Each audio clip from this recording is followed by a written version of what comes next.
He was in the Air Clan, but during the 100-meter dash, he shattered the 6-second record in moments. Everyone was stunned, teachers and students alike. Total shock. But the second he hit the restroom, the insults started right back up. That boxing genius guy challenged him again. So, our hero just casually threw one light, friendly-looking punch at him. And just like that, the guy was down for the count. Honestly, he was disappointed. He hadn't even warmed up yet. But this insane power caught someone's eye. A ruthless girl from a billionaire family noticed him. She'd trade her whole company just to get him to save her mother. See, he was actually the strongest cultivator on the fallen moon continent by age 55. But after slaying the Demon King and saving the world, his so-called friends stabbed him in the back. He refused to die like that. The moment he opened his eyes, he heard someone shouting his name. The Mo! The Mo! Wake up! The teacher rushed over, asking if he was okay. Leaning against the wall, the Mo was lost. Wait, didn't I already die? Who are these people? Where am I? Please tell me this isn't hell. But then, a very unfriendly voice chimed in. Look at the high and mighty young master of the family. Fainting right when it's your turn to test. A long-haired guy mocked him. What great young master of the family? He's already been kicked out of the clan. A blonde girl also started chiming in, telling them not to waste time on this loser. Let's see if we can break that 6-second record this time. Lin Bei just scoffed. The teacher thought their words were too harsh and told everyone to continue with the test. They had no idea that a flood of memories was currently rushing into his head. This wasn't the fallen moon continent. He had transmigrated into the body of the family's young master, part of a major clan. But his meridians were blocked, making his body incredibly weak. Since his parents were gone, he had zero influence and got kicked out by his own relatives. It was hard to believe, but he had unexpectedly been reborn in another world. According to his new memories, this world hadn't figured out cultivation yet, but in everyone's daily lives, there was always this special energy floating around called spirit energy. Usually, this energy couldn't be absorbed or used by anyone, but people from the fallen moon continent knew how to draw spirit energy from the air. Luckily, the Mo could still feel it here, even if it was super thin. Being from that world, he knew exactly how to absorb it. All he needed was to form a hand seal. To store that power in his body, he could cultivate and get stronger. He was a cultivator. Just a second later, a blue flame-like energy radiated from his body. This was the first level of cultivation. It even unblocked his clogged meridians instantly. And then, in just a blink of an eye, he seemed to grow taller. If he could just hit level 10 again, he could force his way back home. When that day comes, he'll settle the score with every single traitor who crossed him. He sighed. Right now, he was only at level 1. It looked like he'd have to start all over again. Watching the other students test, he decided to see what his new body could do. Let's check out this talent. The teacher was surprised to see him coming over. That long-haired bully mocked him again, asking if he felt better. The Mo didn't care. Isn't today the 100-meter dash? I'm taking the test But they just laughed in his face. You, Lin Bei's up next. A chubby kid taunted him, reminding everyone that Lin Bei held the 6-second record. Lin Bei loved it. A loser like the Mo had nothing left to lose anyway. These guys clearly bullied the original owner. The Mo just ignored them like dogs barking in the distance. Even at level 1, a cultivator's body is light years ahead of any ordinary person. Fine. Just you two. Nobody else wanted to race Lin Bei anyway. The teacher shouted ready and started the count. Lin Bei stretched, focused on one thing, humiliating the Mo even more. Once the starting pistol fired, Lin Bei shot forward like a bullet. But the Mo just stood there, counting. The long-haired guy sneered, saying he hasn't even reacted yet. Little did they know, the Mo had a plan. He was giving Lin Bei a 3-second head start. Then, the Mo's level 1 power erupted. His entire body was suddenly wrapped in energy. In a single second, the bully's jaw dropped. Even the teacher covered her mouth in total disbelief. But ever since the strongest cultivator arrived, he's been turning their world upside down. He shattered human limits, flew past Lin Bei, and hit the finish line. Then, he started counting again. The teacher and students were in shock, watching our main character just stand there. To him, Lin Bei was like an ape compared to a human. The gap was massive. When he finished counting 2-3, he grabbed the tape. He'd given Lin Bei a 6-second lead. The teacher stared at the stopwatch in total amazement. The Mo's time was 9.98 seconds. If you subtract the 3-second handicap, it comes down to 3.98 seconds. Lin Bei collapsed right in front of our hero, muttering to himself, over and over. Impossible. The Mo felt the talent wasn't bad, but compared to his old body, it was still way behind. Still, this was just the start. He was going to return to his absolute peak. Lin Bei was just a tiny ant among many.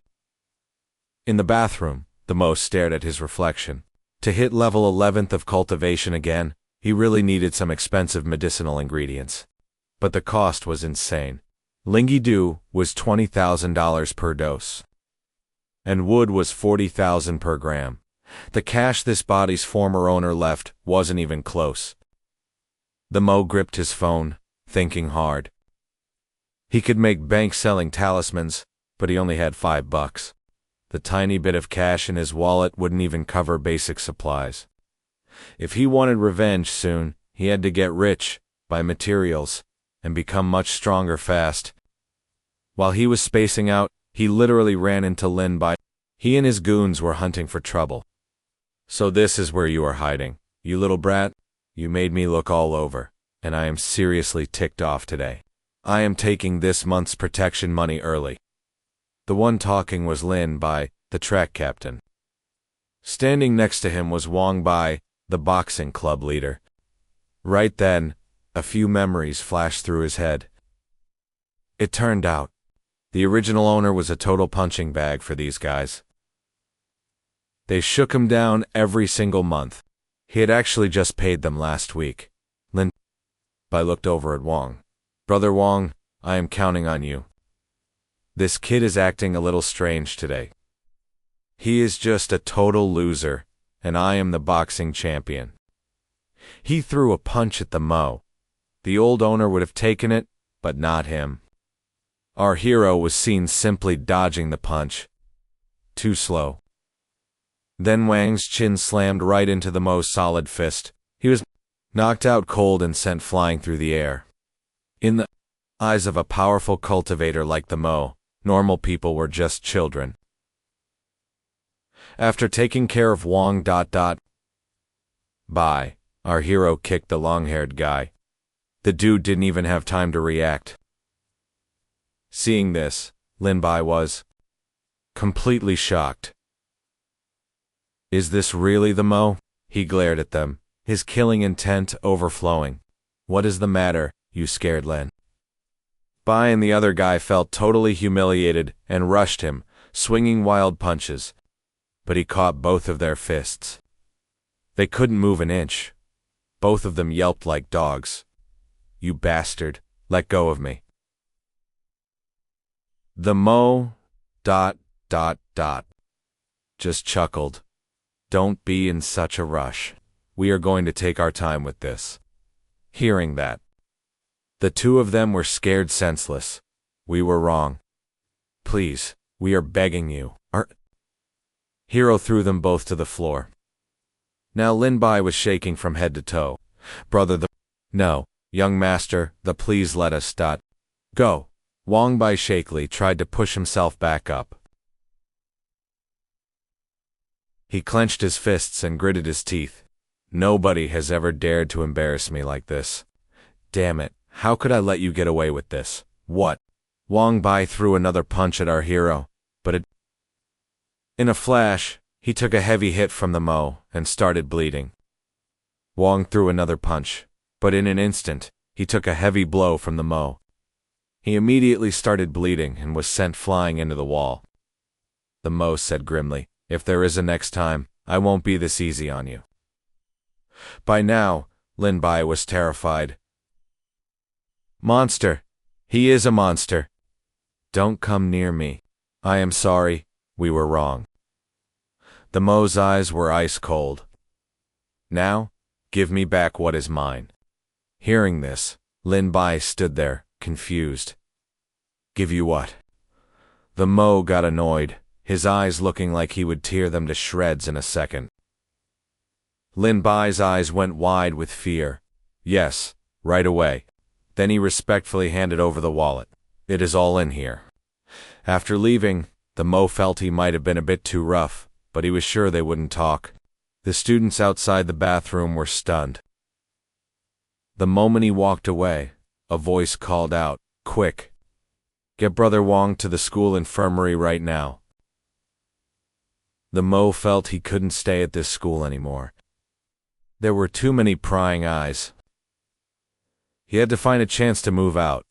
Luckily, he had some seed money now. It wasn't much, but enough to buy materials to make simple talismans. The first step of his revenge could finally begin. Talismans are one of the most common tools for low-level cultivators. By ... infusing spiritual energy into certain materials, one can create miraculous effects. Even for a first-level cultivator like himself, they were easy to craft. Very quickly, our hero created 5 types of talismans. If he could sell this batch, he would earn a good amount of money.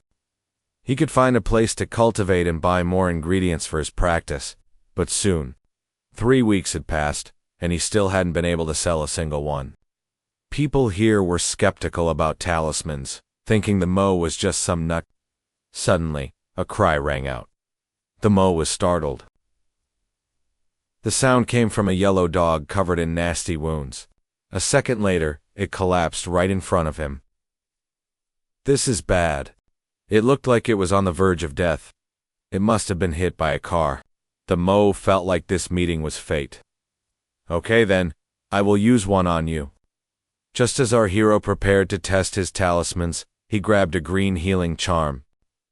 It was capable of restoring dead tissue and healing the body. With a sudden flash of blue light, eyes shot open. The dog looked perfectly healed and even barked at our hero to say thanks for saving him. The Mo reached down to pet his head, but then, a second later, Goldie growled and stared into the distance. "It is just a dog, man. Why are you so obsessed? If it dies, it dies." Hearing this, the girl snapped. "Wang Bang, do you have a conscience? You are the one who hit this dog." She shoved the guy away. "I did not ask you to follow me. I need to get him to a vet."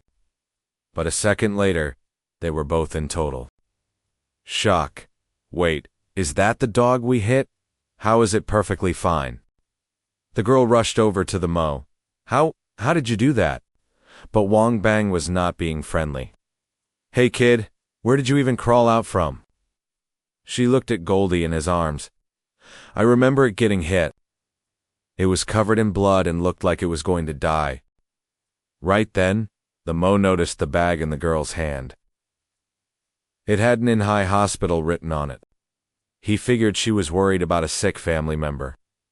Is this not the perfect chance? He pulled out a talisman and held it out to her. "Use this." The girl thought it was a protective charm, but Wang Bang jumped in. He blocked her path. "You are a con artist. Do not try to scam us."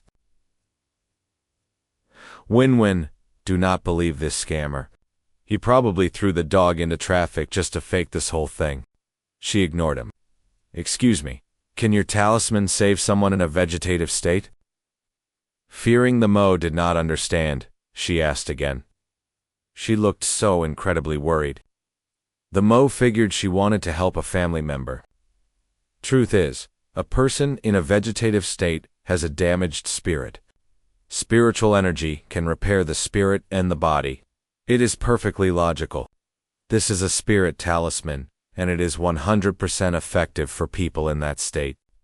Wang Bang lost it. Are all scammers this arrogant now? What could that possibly cure? When you have totally lost your mind.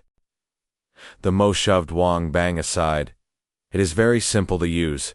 Just toss it toward the person. It is 20,000 for one talisman.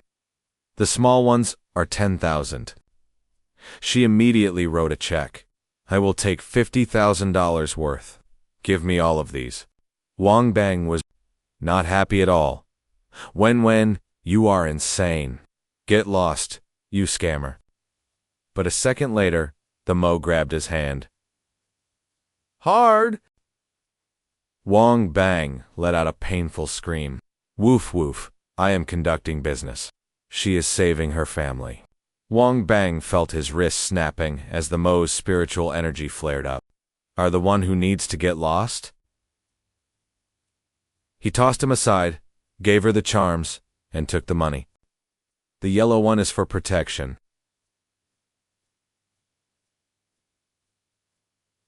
The red one is a fireball talisman. I really hope you never have a reason to use either of these. She thanked him, her eyes bright. Oh, I still do not know your name. The Mo. Just like that, the Mo waved and coolly walked away. Right at that moment, Wang Bang started nagging again.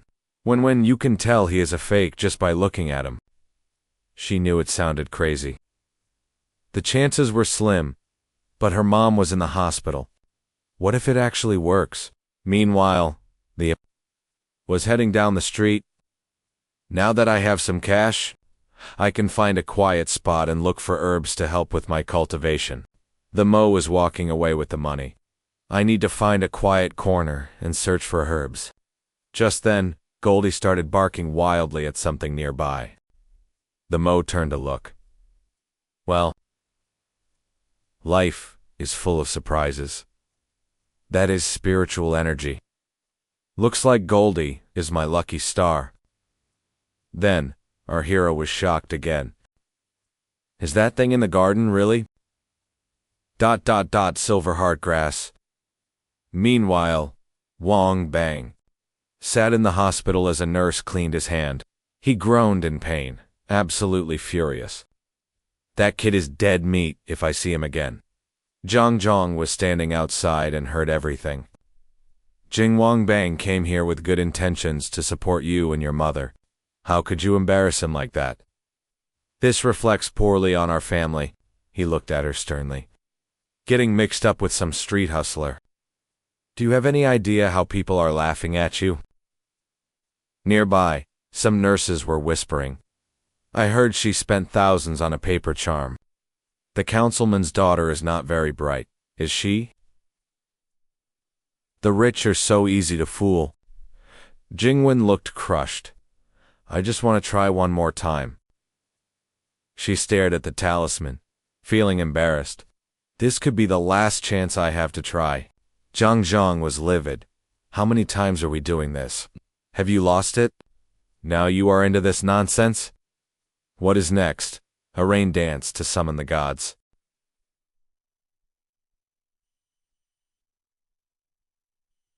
Jingwen turned back, clenching her fists. Then what about you, Dad? What have you done? When Mom was in a coma, how many times did you even visit her that year? If she had been in a better hospital sooner, she could have recovered much faster. Did you even do your... Stunned by the news, Jingwan turned away in frustration. You're just waiting for me to sign these papers so you can live a carefree life with your mistress. As a widower, aren't you? Qin Trung was furious. He raised his hand high. Do you even... understand? Before he could finish, he froze. He looked at his raised hand, sighed, then slowly lowered it. He turned his back and walked away. The older you get, the harder you are to control. I'm calling a nurse to yank that tube. Crying, Tin Van gripped her mother's hand. I won't allow it. I won't let you do this. She squeezed the talisman against her mother's hand. I'll never give up on you, Mom. Suddenly, the charm flashed a blinding green light. A gentle voice called out, Van Van. It was Chu Dung, reaching out to stroke her daughter's head. Qing Trung whipped around, completely stunned. What? See it? Sichu Dung lay there with a weak, gentle smile. Van Van, you're so thin. Qing Trung bolted outside, screaming for a nurse. Tin Van stared at her mother, while Qing Trung wept with joy. Where are the nurses? My wife is awake. The medical staff was shocked. They rushed in to take her for a full exam. Even though she's awake, the doctor warned, she's been bedridden for years. She won't be able to get out of bed for at least 18 months. Tin Van looked at the talisman, which was barely glowing now. That had to be it. The charm actually worked. The talisman's power slowly faded away in her hand. Everyone watching was floored. This is a total miracle, Qing Trung stammered. The doctor told the nurse to call Professor Lum, the Nobel laureate. Meanwhile, Wang Bang rubbed his eyes in disbelief. No way. This can't be real. He stood frozen.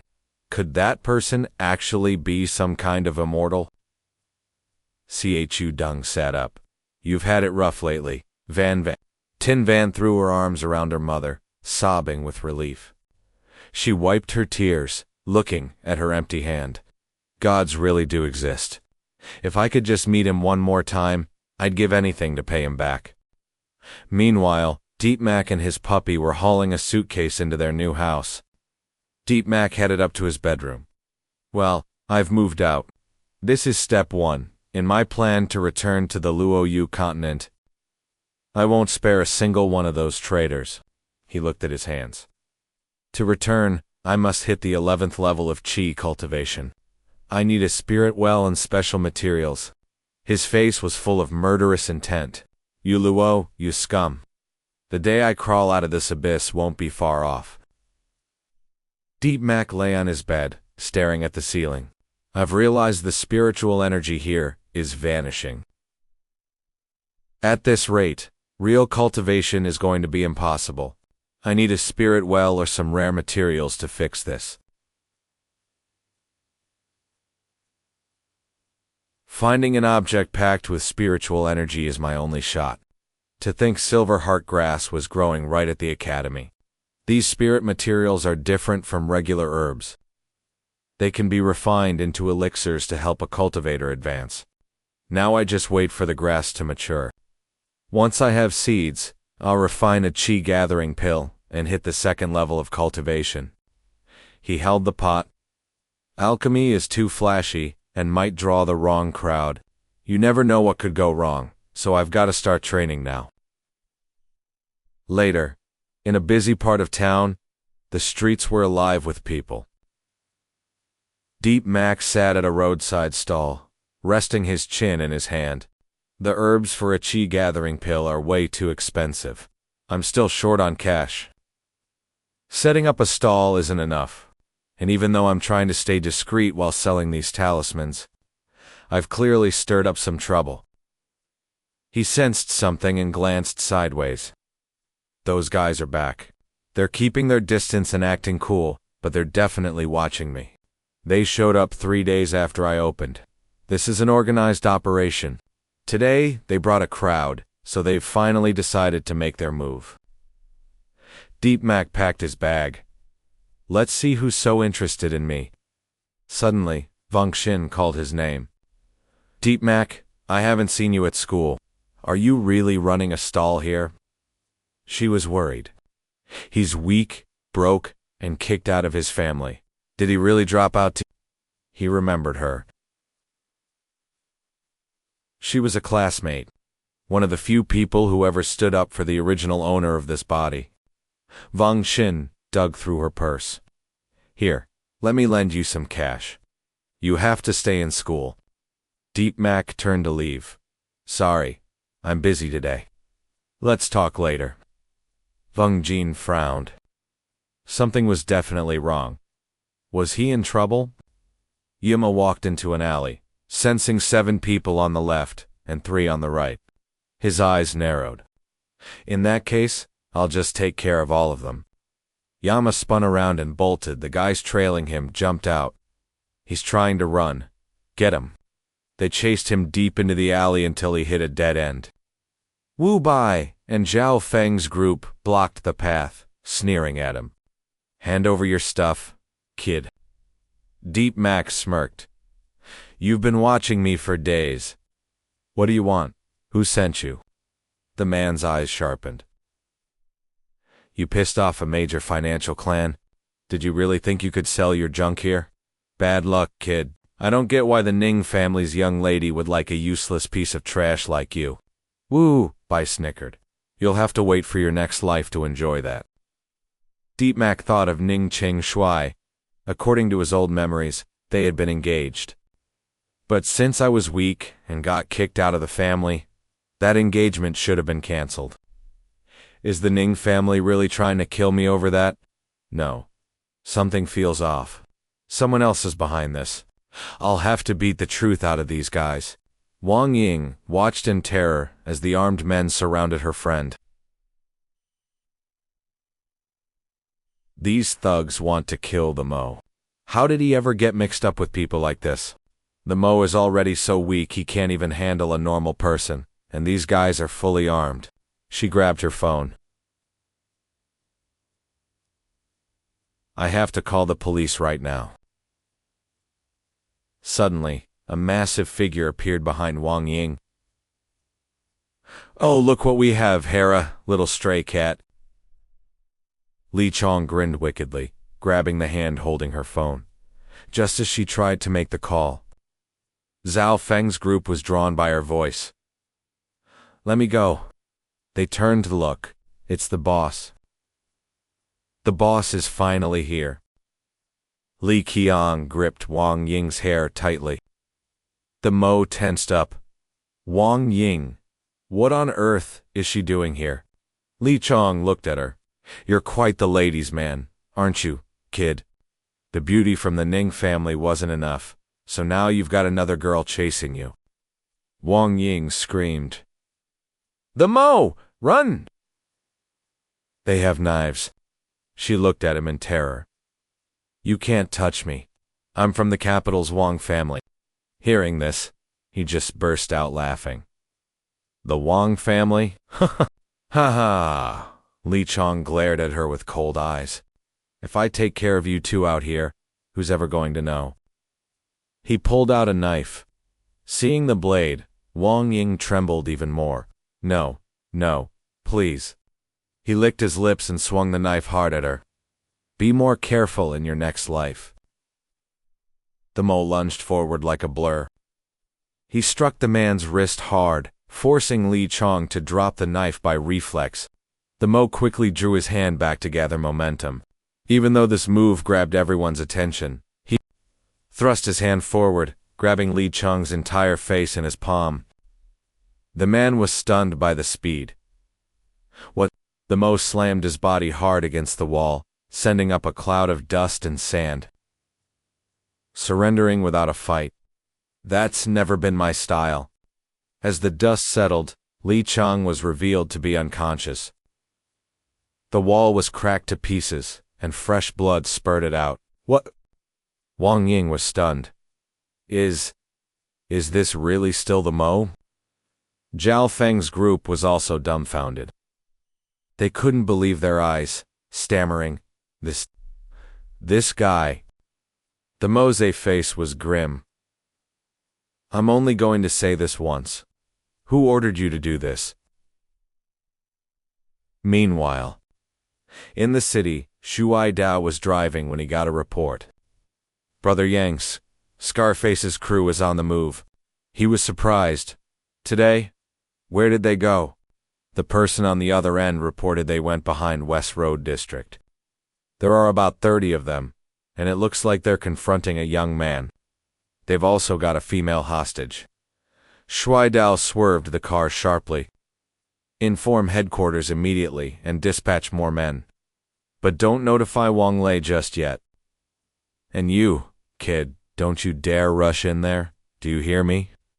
These are drug traffickers. They've killed people before. He frowned, feeling anxious.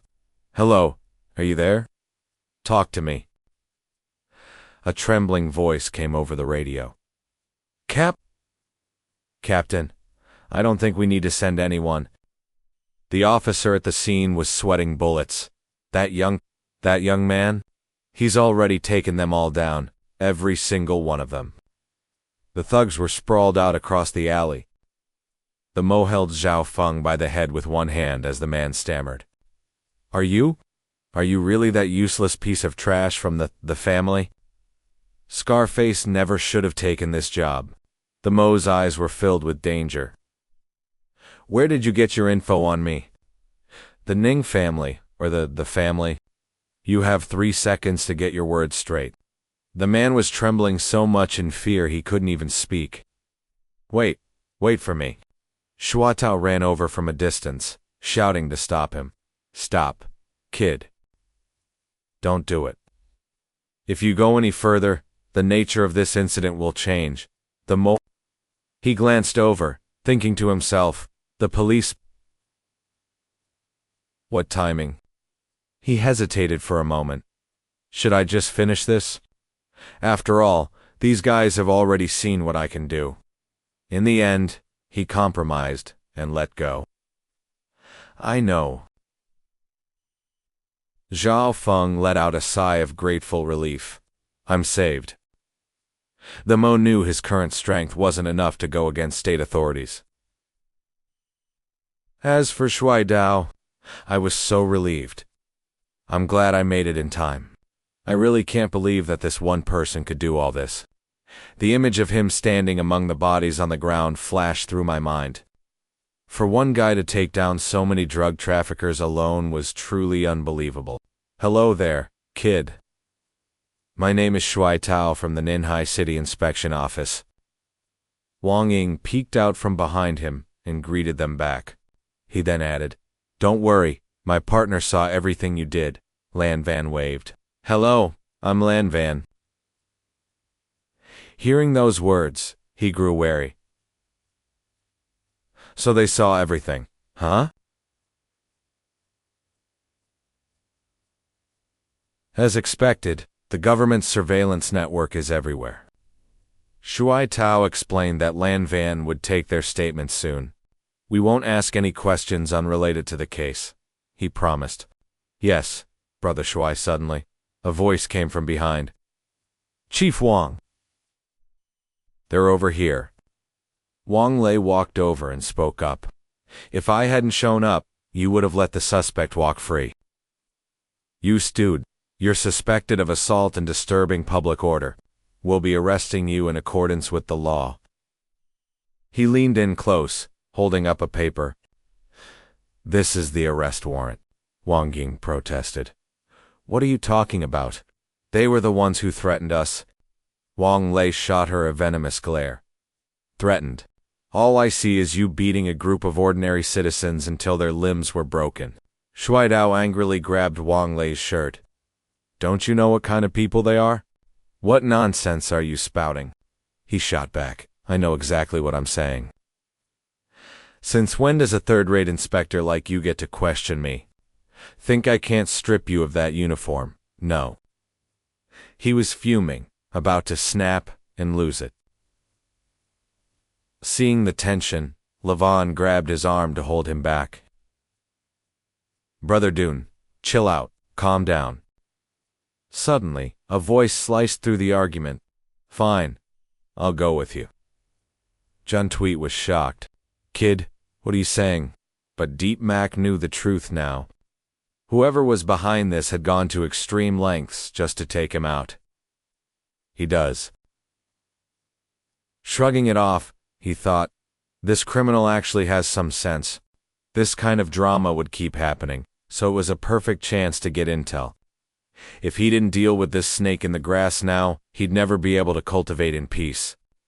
That would seriously slow down his progress. "I'm not sure why you called me student," he said. The guy flinched, realizing he'd messed up. Deep Max's words were heavy with meaning. "It seems you're just another one of that guy's hunting dogs. You want to test me for your master, and then kill me?" Wang Loi looked away, acting suspicious. "I have no idea what you're talking about. Just take him away." He strolled right past everyone. The young man was helping. He held a button in his palm. What a shame. Wang Loi was panicking inside. When did he even grab that button? Deep Mac threatened him, saying, "Next time, I'm taking more than just a button." Loi fumed. "Just you wait. We'll settle this later."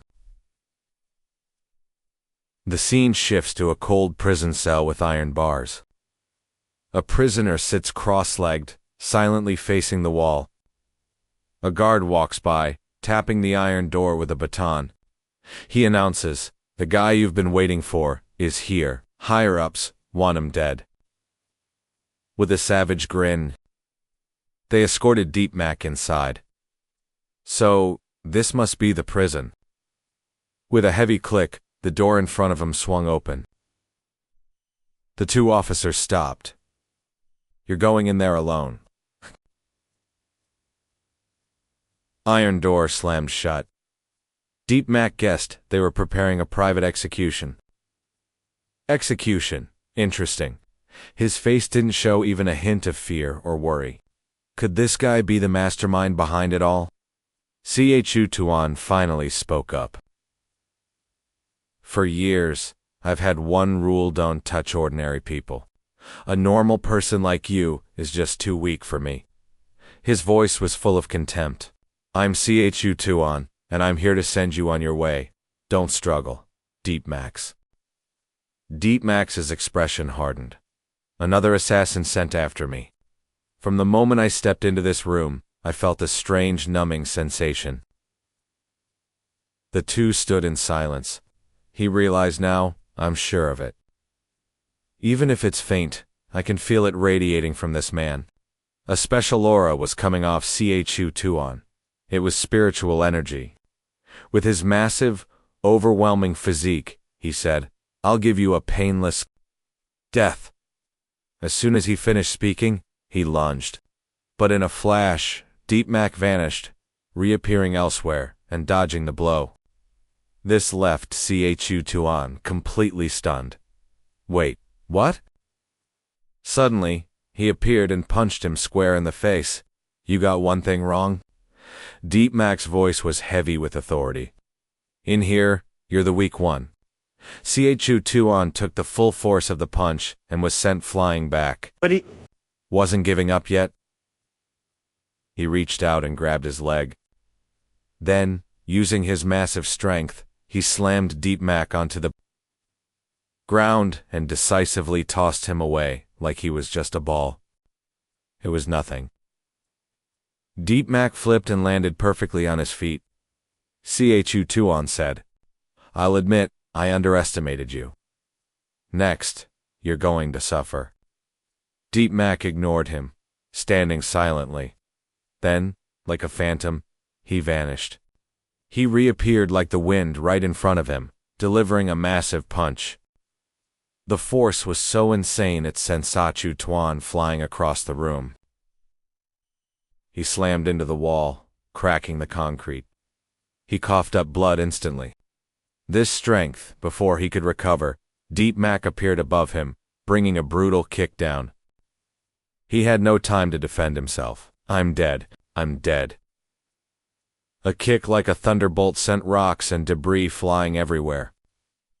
The massive cloud of dust from the impact completely obscured his vision. Chu Tuan stepped out, cursing under his breath. He charged forward again. "Don't you dare underestimate me."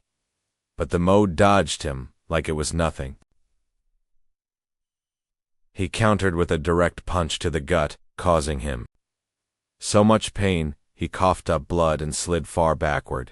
His strength was totally gone. Siachu Tuan was utterly shocked. How is this even possible? Without wasting a second, he suddenly appeared to deliver the final blow. Shaquan's face.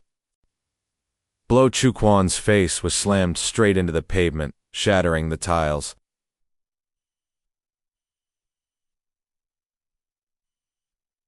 Now you're going to talk. Who the hell sent you? Tears and snot ran down the man's face, as the Mo threatened him with pure killing intent. And where did you get that spiritual energy? His aura was overwhelming. What? Wang Loi grumbled. What kind of monster are you dealing with this time? The person on the other end of the line asked doubtfully. Monster? What are you talking about? He's just some loser the family kicked out. Wang Loi was stunned. A loser? You're telling me this guy is a loser? I just hope your guy can handle him. Yeah, him. The voice on the other end replied confidently. Don't worry, that guy is just a thug from Liusha. Once this is done, I will recommend you to young Master Song. Wang Lei, you are the perfect candidate for that level 4 inspector job in the security district. Hearing this, an excited Wang Lei fiddled with a chess piece. Zhang Wenchao, I hope you keep your word. Meanwhile, the Mo sat comfortably in a chair across from the bruised and beaten Xi. Still not talking after all this. You have got some serious guts. Sei Chuquan sighed. People like you are not anyone that mere mortals like us can touch. The Mo. He asked suspiciously. People like us? He wondered. Could there be other cultivators in this world? Siaku Quan began his story. A few years ago in Liusha, I met an old monk. That memory is still etched in my mind. I was astonished when a flick of his wrist created a gust of air that could topple a tree. Because our meeting was fate, he gave me a bottle of divine water. Over the years, following his method, I drank that rare divine water to gradually make my body extraordinary, the Mo mused. Gradually make my body extraordinary, the Mo thought. That divine water he is talking about must be spirit liquid. Is there a spirit spring in Liusha? I will have to check that out when I get the chance. Spirit springs only form in places with dense spirit energy. Over time, that energy condenses into spirit liquid, which slowly accumulates and eventually becomes a spirit spring. Therefore, highly concentrated spirit liquid can only be obtained from a spirit spring. Back on the Luelu continent, a spring was an incredibly precious cultivation resource. He spoke up. Since you are no longer an ordinary person, why do you take orders from them? He explained. My daughter has Anne's disease, and the hospital bills are very high. The more he spoke, the more Chu Quan trembled with helplessness. But that divine water is fundamentally useless for this disease. I can only try my best to prolong my daughter's life. He punched the floor in agony. I need to make money fast to find a cure for her. Hearing his reason, the Mo thought to himself, Anne's disease. This is easy to cure. With that in mind, he made an offer. I might be able to save your daughter. Sa Shu Quan was stunned, as if he could not believe his ears. The Mo slowly stood up. That divine water you mentioned is called spirit liquid. It has no effect on ordinary people. In fact, it can even be harmful. Spirit energy is a very vibrant form of energy. Generally, due to its nature, this energy has no effect on regular people. And at high concentrations, it can even be dangerous. However, through special rituals and techniques, certain properties of the spirit energy can be amplified for healing. He held up a talisman.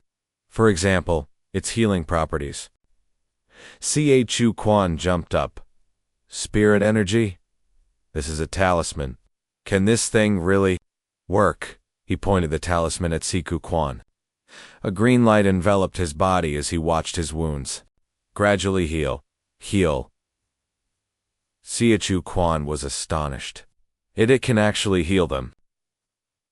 The Mo looked down at Siachu Quan and asked again. Well, make your decision. Tell me who is behind you and I will save your daughter. A deadly glint flashed in his eyes. Or die here.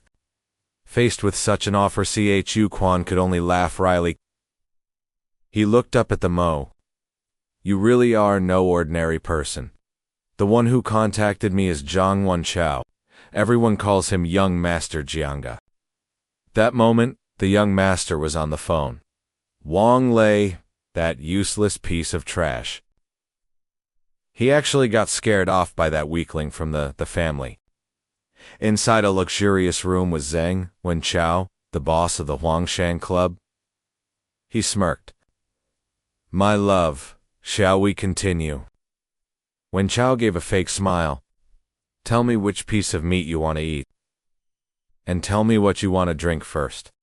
He was talking to a woman whose body was covered in wounds. She was chained up when Chao slowly approached her. So naughty. Have you forgotten your table manners already? He smiled as he looked down at the woman. I want. Suddenly, he grabbed her mouth tightly and ripped the tape off her face. Blood. It oozed incessantly from inside the woman's mouth. Her upper teeth had almost all been pulled out. When Cao's face twisted into a distorted expression, as he held a pair of metal pliers. Which tooth should I pull next to help you remember better? The poor woman could not resist. She could only watch as the pliers were slowly inserted into her mouth. Crack! Another tooth was pulled out in the most brutal way. A servant entered from behind. Young Master Song asks if you are certain about this situation with the Mo. When Chao wiped the blood from his hand and slowly turned around. The thug I hired from Liusha. Tell young Master Song not to worry. I am heading to the police station right now, he said. Excitedly, no matter what, he will just end up as a corpse. The scene changes. Chu Quan's voice is heard. Take this. Consider it payment for the talisman you gave me. The Mo accepted the crucifix from Chu Quan's hand. Holding the crucifix. Fix. He examined it closely. It was indeed concentrated spirit liquid. Using it to water the silver heart grass would help it produce seeds quickly. Then, he could immediately use the seeds to refine a qi condensation pill and advance to the second level of cultivation. He put the spirit liquid in his pocket. Thank you. This is indeed useful to me, Chu Quan warned. If I cannot deal with you, Zhang Wenchao will definitely not let you go. For those he targets, death is the best outcome. The Mo turned and walked away. It is fine. Just remember our agreement. As for Zhang Wenchao, the Mo smirked. If he does not find me, I will find him. For him, another morning arrived at Ninhai University. A car was slowly pulling in. An elegant figure stepped out of the car. Tinjin slowly emerged from the super. She took off her sunglasses and looked at a stack of documents. If I had not seen these photos with my own eyes, I would never have believed that the young man selling talismans is actually the legendary, abandoned son of the family. To think he is really my younger brother. I wonder if I will get to meet him. Uncle Wang should be in his office today. I will ask him first to see which class the Mo is in. In the office, an angry voice rang out. Elda's uncle, that inspector is a truly bad guy. Wang Yuhua, the principal of Ninhai University, slammed his hand on the table in frustration. That will not work either. If what you say is true, then I definitely cannot get involved. Doing so would just drag me down with you. Wang Ying, from a branch of the Wang family, was also indignant. Why won't the university intervene? The Mo was arrested by that corrupt inspector because of me. I cannot just stand by and do nothing. Yun Shui, a teacher at Nin High University, had to restrain Wang Ying. Just let it go. Maybe the Mo will be released soon. The Mo will be released soon. While the situation was chaotic, the office door creaked open. All three were startled by the person who had just pushed the door open. Sister Tin, she asked, stunned. Did you say the Mo? Meanwhile, at the police station, Xuan Shui furiously shouted, Wang Lei, don't you go too far. I have been tracking Scarface's gang for a long time. It took everything I had to finally catch them, and now you are just letting them go. She pointed directly at him. Wang Lei, you are abusing your power for personal gain. Lei sat back, spinning a pen. You need real proof, Inspector Jiang. Can you handle the heat for lying about a boss? Suangsu lunged forward. Think I don't know the shady stuff you're pulling behind everyone's back? Wang Lei fired back. Oh yeah, tell me then. While they faced off, someone burst in. Miss, this is the captain's office, you can't be here. Wang Ying threw the door open with Tingun following. Let the Mo go right now, she screamed. Outside, the officer looked panicked. Sorry, Captain Wang. I couldn't stop him. Wang Lei huffed, lighting a smoke. Can't even block a couple girls. He wondered who they were. How could that punk have connections like this? Your friend is in for robbery and assault, he said. He's not leaving, Chuanchu snapped. Since when were those the charges? I'm the captain, he growled. Internal files stay private. Wang Ying shouted. What about the real thugs? Why aren't they here? You let the bad guys walk while keeping the Mo behind bars. This is pure favoritism. Wang Lei didn't budge. I don't owe you any explanation. Leave now, or I'll arrest you. Tingun slammed her phone on the desk and relaxed. Fine then. I'd love to see you try and put me in a cell. Wang Lei didn't hesitate. He waved his hand, and a squad of officers rushed in.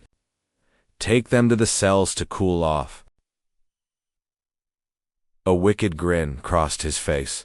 Now I suspect you're all working with the robber. I'm officially ordering your detention. He glared at Chuangsui. And as for you, you're protecting a criminal. You're suspended until we finish the investigation. Shuangshui was fuming. Huang Lei, you're abusing your power. Tingyun stayed cool. That's a pretty bold charge. Wang Lei laughed. Abusing power. No, lady. Lying about a government official is a way bigger crime than whatever you're thinking. She just gave a little smirk. I'm just curious. I heard those criminals have been giving Inspector Wang some pretty big favors. His face turned dark instantly. Careful now. Words like that will get you into serious trouble. She stood her ground.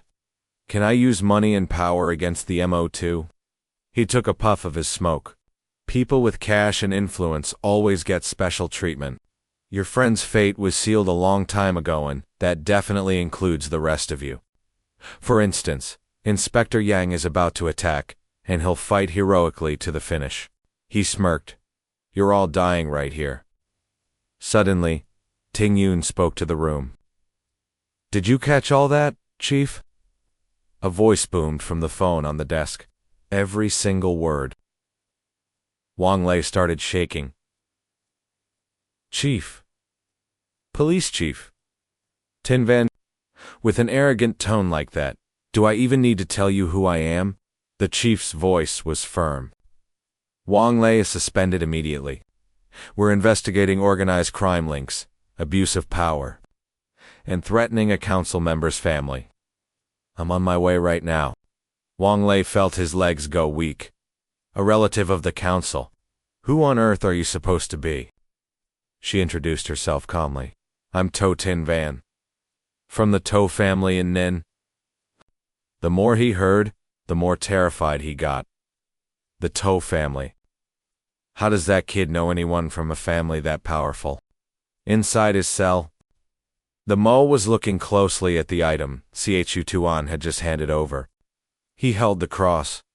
Not much spirit liquid here. Only enough for one upgrade. What a total letdown.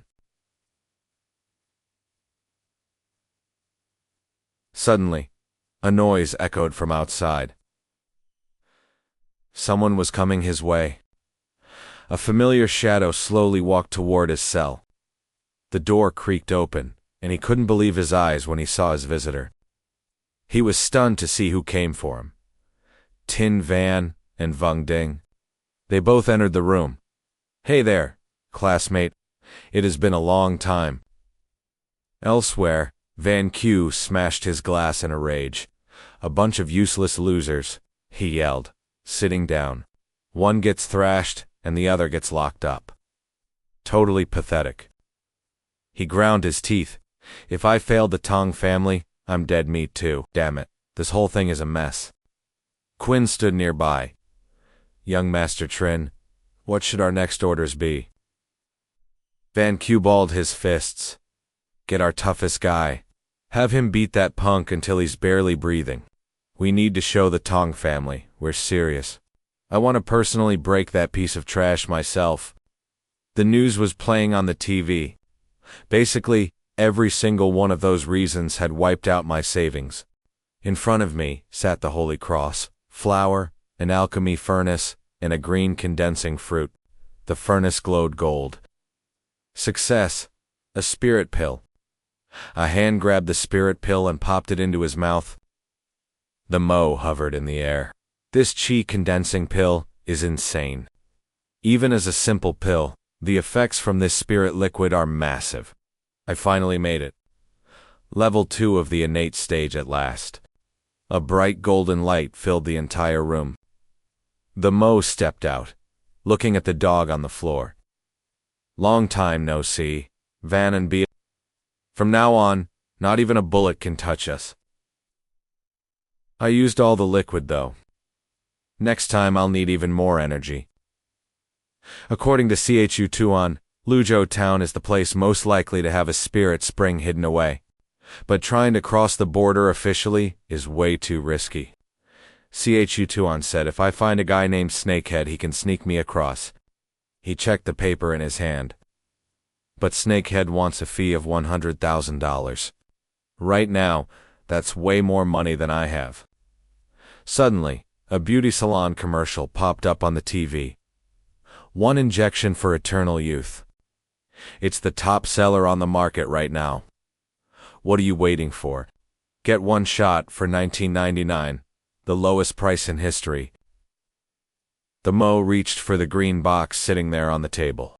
Every woman in this world is obsessed with staying young. This party might actually be the perfect opportunity. 5 hours ago, he was just eating with a girl. He never guessed she was Councilman Toe's daughter from Ninhai City. No wonder Vung Xin said she could call the police chief directly. Tin Van looked at him and spoke up. "Classmate the Mo, I'm actually here because I need you to do a little favor for me." The Mo looked up from his food, still chewing, and asked her what. She asked if he'd heard of the Toe Van building.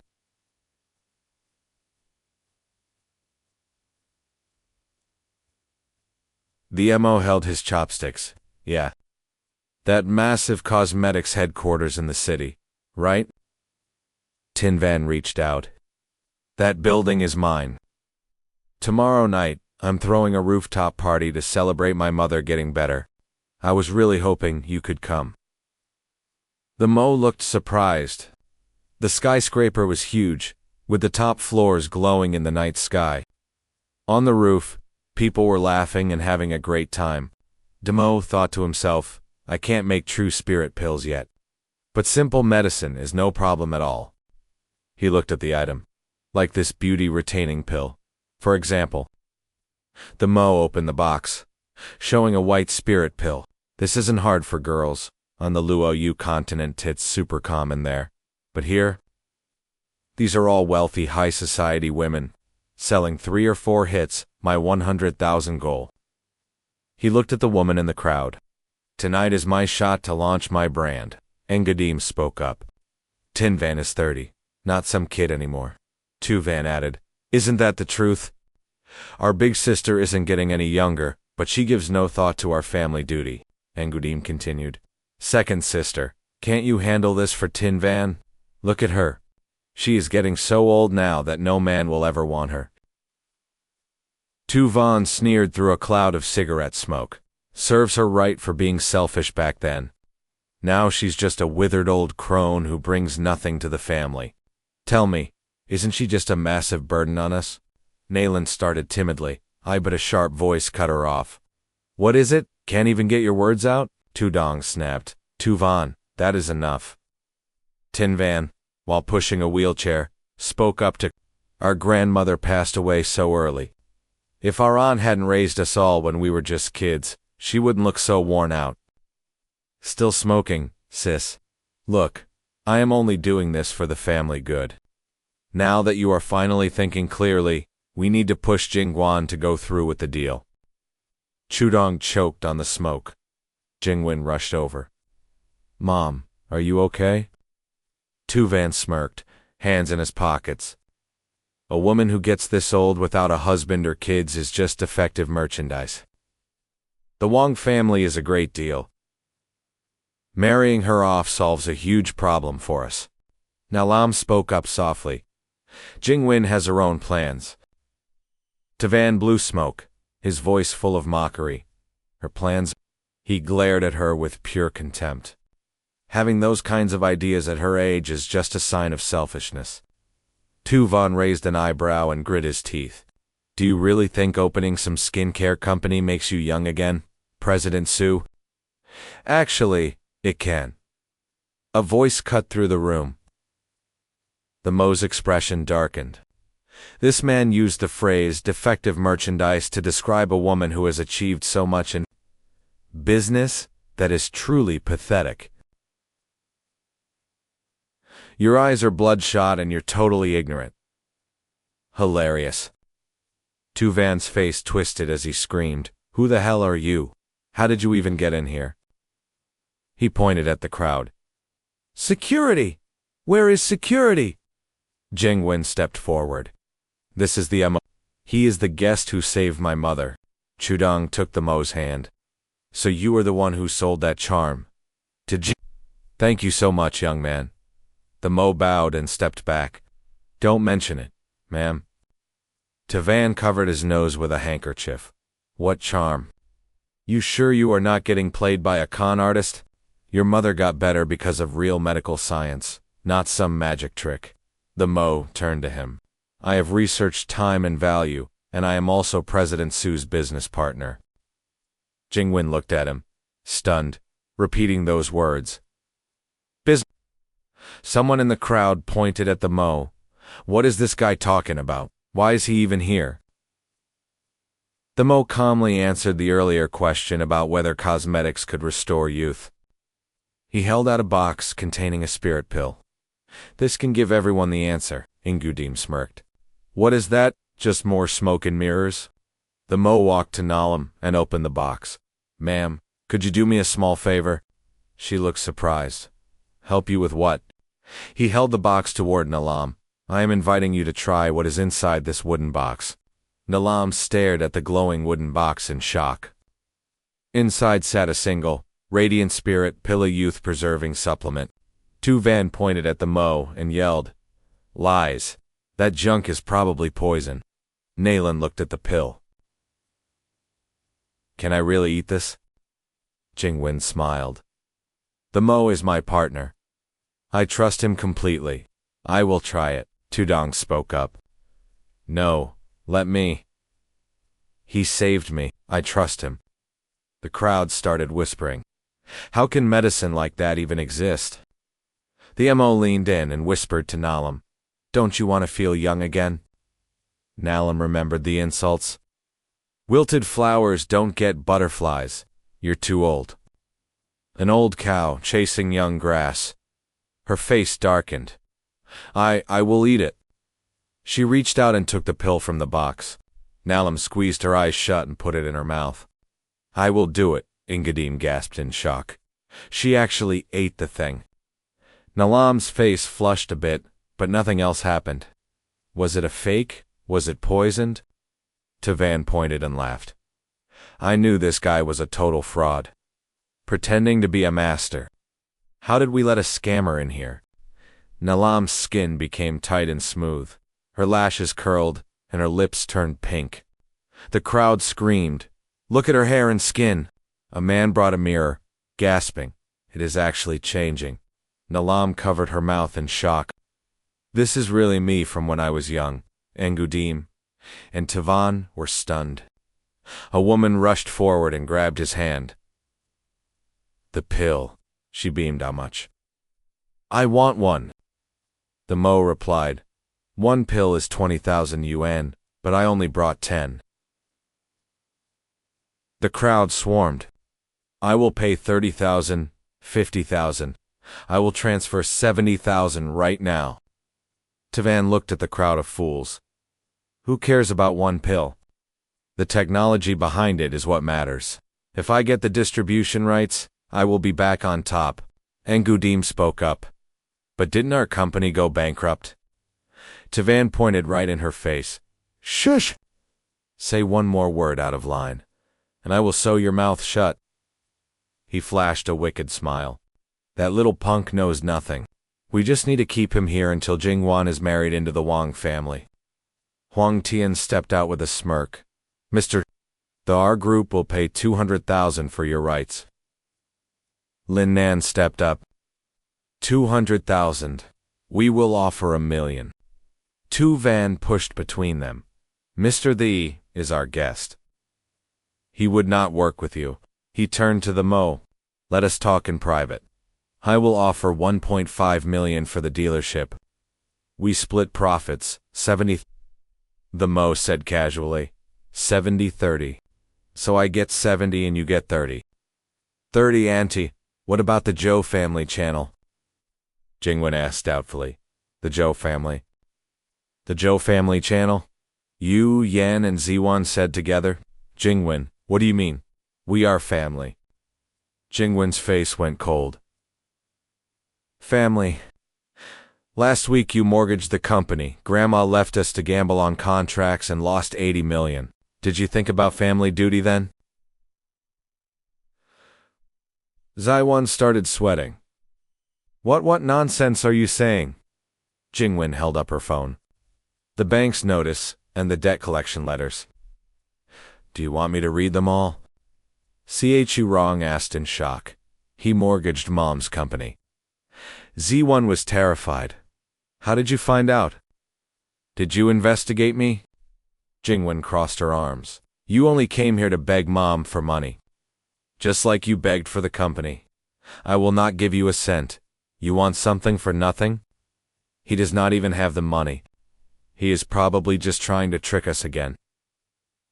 He suddenly dropped to his knees. I can explain, Jing. Sis, please help me out. I am your little brother. Chu Rong shoved his hand away. Look, you let me down. Back then, you promised to change your ways if we just handed you our mother's company. His face turned white, clutching her dress. Big sister, you always loved me best since we were kids. Please, I am begging you. I am the only son this family has left. Yalan shut her eyes. Shiwen, you never cared about us. But you should have never gambled away our mother's inheritance like a reckless fool. She pushed him back. It is too late for talk. You have to take responsibility for your own actions now. Shiwen looked pale. No, sis. Do not leave me. Jingwen just raised an eyebrow. You only have 2 choices now. Either deal with a court order and spend your life paying back every cent, or sell the company to me. I will pay you exactly 1 yuan for it. Feel free to ask around and see if anyone else wants to buy this ruined mess. He gasped. What? The crowd stared, covering their mouths and laughing. He really brought all of this on himself, didn't he?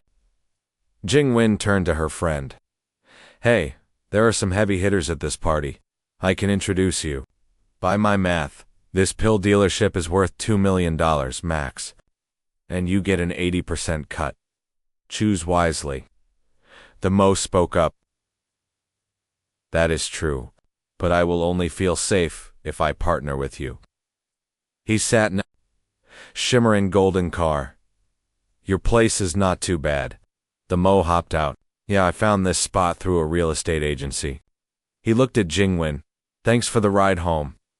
She waved him off. No need for that. We are friends. He looked confused. Friends? The Jingwen smiled. That is right. Are we not friends? She left. The Mo shoved his hands in his pockets and started walking slowly. Hey, look up at the night sky. This life really is not so bad. The Mo stopped at his front door. He grabbed the handle and gave it a push. The door creaked open, and a sliver of light cut through the gap, shining right onto a massive pool of blood on the floor. The golden retriever was dead. A knife was stuck in its stomach. His eyes went wide. His pupils shrank, and the veins in his face started bulging. What happened? Wu Bai was on the phone. Young Master Zheng, the kid is home. There is a girl with him. Looks like his girlfriend. The man on the other end barked an order. Perfect. Grab the girl too. Make that loser feel real. Despair. Young Master Tong is going to be very happy. The door opened just a crack, letting in enough light to show the pool of blood. I hope he likes my little gift. Before him lay the small dog, stabbed with a knife. The Mo bolted in, dropping to one knee to check, the poor thing. It was still breathing. Phew! I can still save it. Right then, a man on the ceiling named Su Lin pulled a knife from his teeth and stabbed downward. This is my big chance. Just as the knife tip was about to sink into his shoulder, he vanished instantly, leaving the killer stunned. Suddenly, a foot flew right at the guy's face. It was the Mo, still holding the dog. He kicked Su Lin right in the mouth. The others heard the noise and rushed in with weapons. What happened? He set the puppy down. Head outside. I will handle this. He glanced back. So, there are more of you. You all coming at once? Or do you want to line up to die? They charged. Forward. Go cripple him. Young Master Zheng wants this guy alive. One man lunged to strike first, but the Mo dodged him. Easily, he countered with a massive direct punch, knocking the thug out in a second. The others saw this and got nervous, huh? What is going on? This guy? His voice sounded like it came from hell. That is one. Another thug charged forward, thinking he was tough. Do not get cocky. He was dodged perfectly. In a flash, the arm holding his knife was snapped. Before he could react, his throat was gripped. The Mo lifted him off the ground with one hand, and then slammed him down. That is two. They did not quit. They pulled out guns. Change of plans. Aim for his legs. He moved fast. Through the rain of bullets, I am going to take the bones from every one of you and use them to smash your teeth until you tell me everything I want to know. Somewhere else, a table was covered in all kinds of tools.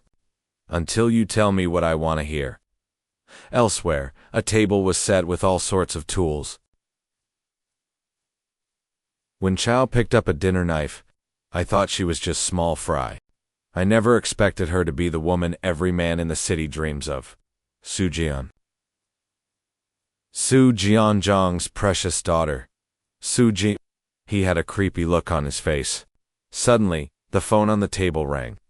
When Chow picked it up, "Is it done?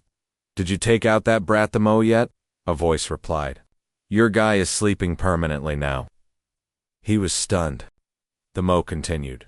"You really surprised me." "Thanks," he replied. "Listen and see who this is. I have to say, the counselor's daughter Smells amazing. The Mo froze as his eyes went dark. Listen to me. Let her go. This is between you and me. She's got nothing to do with it. The man just laughed. You're naive, kid. You've got nerve. I'll give you that. But you've only got 40 minutes left. Then, everyone in Ninhai City watches as she becomes a human jigsaw puzzle. Find the address yourself. With that, he hung up. The Mo stood in silence, slowly lowering the phone before he finally snapped. He crushed the device in his palm. Trin Van Q, we're meeting very soon. Back with Van Q. First, let's take some photos. Shall we? He said, walking over.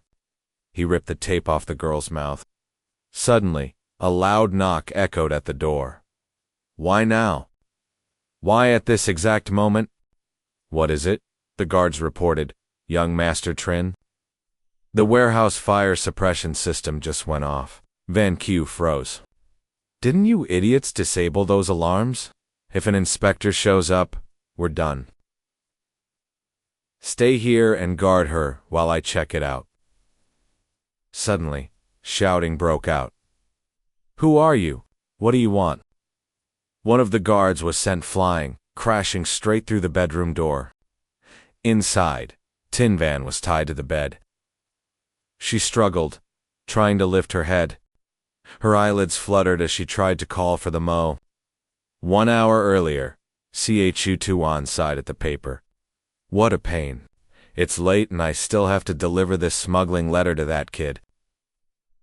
He's not answering his phone. Let's see. Number 432, Jiang 10 Street. This must be where the guy lives. Number 432, Jiang 10 Street. Chu Tuan looked up at the Mo's building. Just then, he overheard a voice. Young Master Trin, the kid just went inside. He let out a soft gasp. He crept toward the sound. The voice continued. Don't worry, we sent 6 assassins to his place. They'll cripple him long before he can even think about seeing you. The man added. Oh, and we grabbed his woman. We're bringing her to you right now. Hearing that name, Chu Tuan realized what was happening. Trin Van Q. He kidnapped the Mo's girlfriend and sent 6 killers to the house. After that, the car engine roared to life as they sped away into the night. Chu Tuan jumped into his car to give chase. Screw it. I'll tail them first and then send him the location. When they finally stopped at a large building, a phone rang out nearby. Chu Tuan answered it while staying out of sight. You finally picked up. Trin Van Q kidnapped your woman. I followed them to a private villa. The Mo's voice was eerily calm.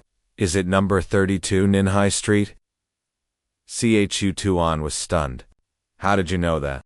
The Mo had just finished beating one of the assassins. The man was begging on the floor.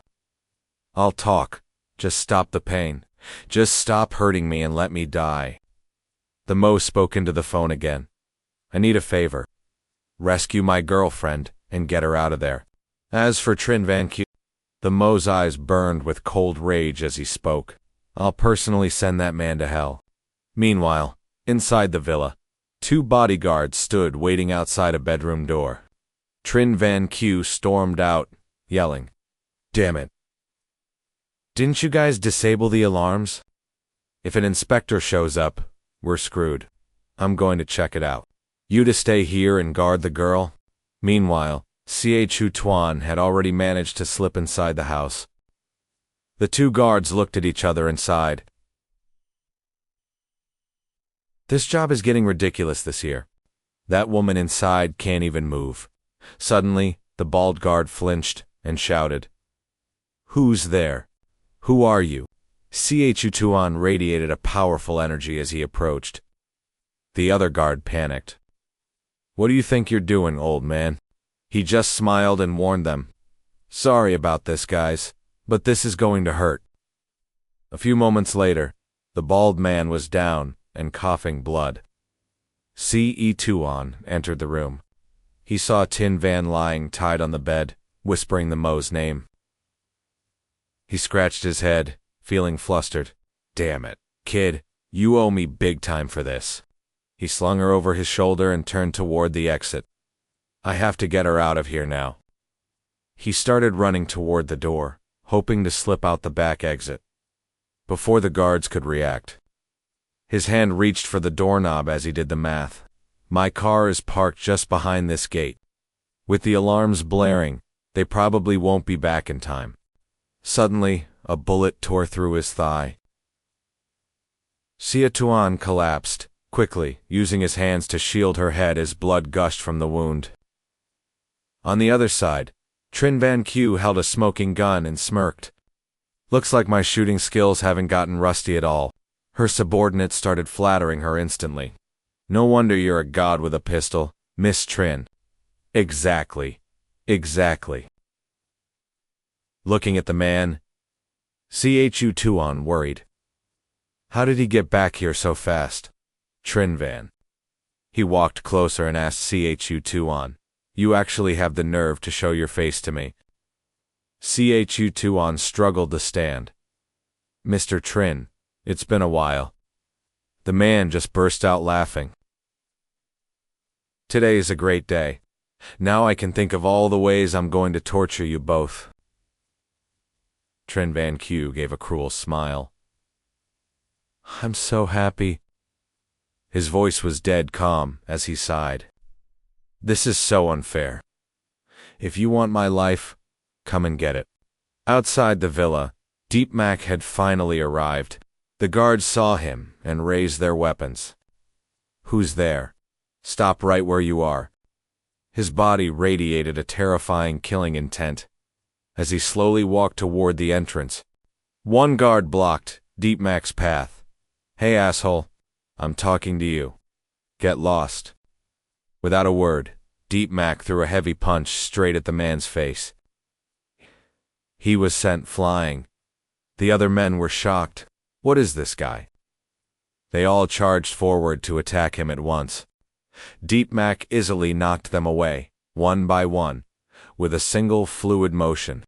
Using his incredible speed, he reached the door, kicking a nearby guard out of the way. Staring straight at the villa, he spoke softly. Trin Van Q, I am finally here. Inside Sika, Tuan coughed up blood from his injuries. He looked around, defeated. There are too many of them. I cannot hold them off. Damn it. I never should have agreed to that kid's request. It looks like there is no way to save her now. How foolish. Trin Van Q sneered triumphantly. After you're dead, I'll find your son and your woman and send them after you. He laughed like a madman, piece by piece. He laughed like a complete maniac. But right as he finished speaking, the door behind him was kicked wide open. Trin Van Q saw this and shouted angrily, Who is it? A blurry silhouette appeared through the dust as Deep Mac stepped inside. He coldly announced, The one who is sending you to hell. Seeing him, Chatong let out a shaky sigh of relief. You are finally here. Deep Mac handed him a blue talisman, saying, This is for healing. Use it now. Use it just like I showed you, he remarked. Across the room, Trin Van Q saw Diet Mac and panicked, screaming for his men to kill him. Gunfire erupted, all aimed right at him. But for a level 2 Chi cultivator who had mastered the Cloud Shadow step, bullets were useless. Deep Mac charged forward like lightning. One thug caught a boot squarely in the face. Trin Van Q turned pale, terrified by how fast this kid was moving. Diet Mac sent another guy flying. Trin scrambled back behind his guards, already looking for a way to get out of there. Trin Van Q ducked behind a door. Yelling to his remaining men that he was heading for the safe room, he scrambled away, realizing the intel was dead wrong. This kid was no loser, he was a high-level prodigy from a prestigious family. Trin rushed to the door, screaming for it to open. He was so shaken that he kept typing the wrong password, his hands trembling as he grew more desperate. Panicking more by the second, Trin Van Q screamed, "Damn it!" Suddenly, one of his men was kicked right into the door. Trin turned, trembling, and tried to threaten Deep Mac. "You have no idea who is backing me. You can't afford to provoke them." Trin Van Q added, "I will make it simple. The Tong family wants you dead, and I have their full support." Diet Mac just stared him down. "Who are they?" He glared, warning the man. "Your answer determines exactly how much pain you are about to suffer right now." Trin stammered his reply quickly. "It is young Master Tong 1. He is the heir of the Tong family. There are rumors that you are having an illicit relationship with the young lady of the Nin family. Since they are planning a marriage alliance, they want you dead to end the gossip." Hearing this, Diet Mac thought to himself, "Nin again. I have never even met that girl, let alone touched her. This whole rumor is a total conspiracy." He muttered that it had to be the Tong family. Meanwhile, the man fearfully pleaded, "Diet Mac, letting me go is better for everyone. The Tong family has plenty of people just as powerful as you.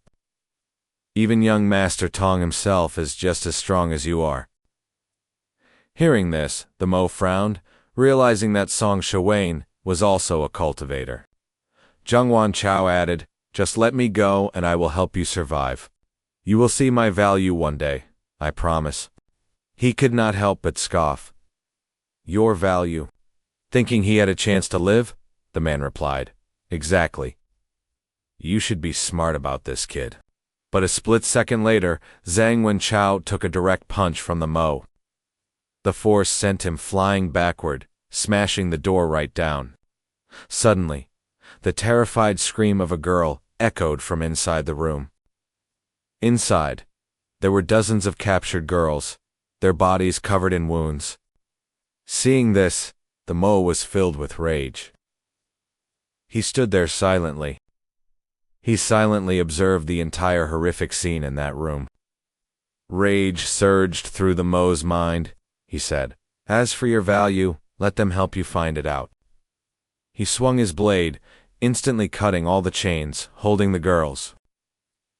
Then, the Mo tossed a sharp knife onto the ground. He turned slightly and told the girls, "His life is yours."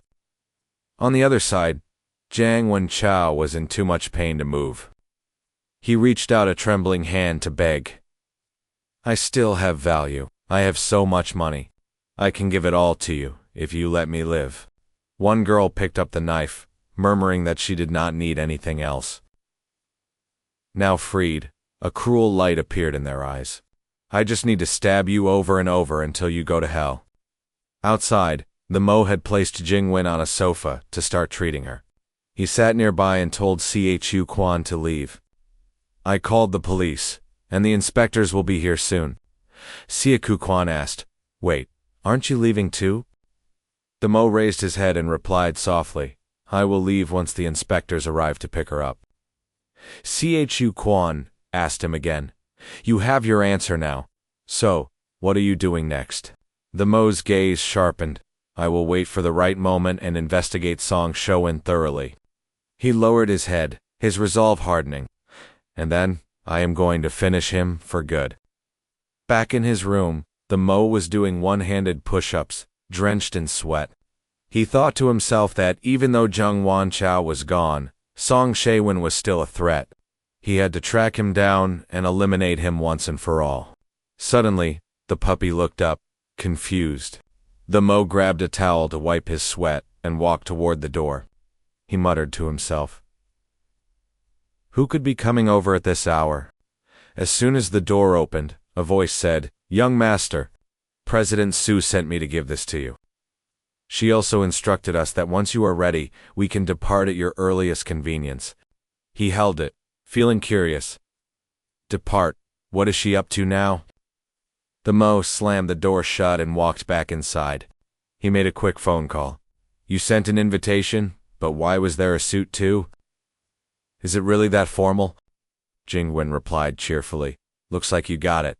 Have you looked inside yet?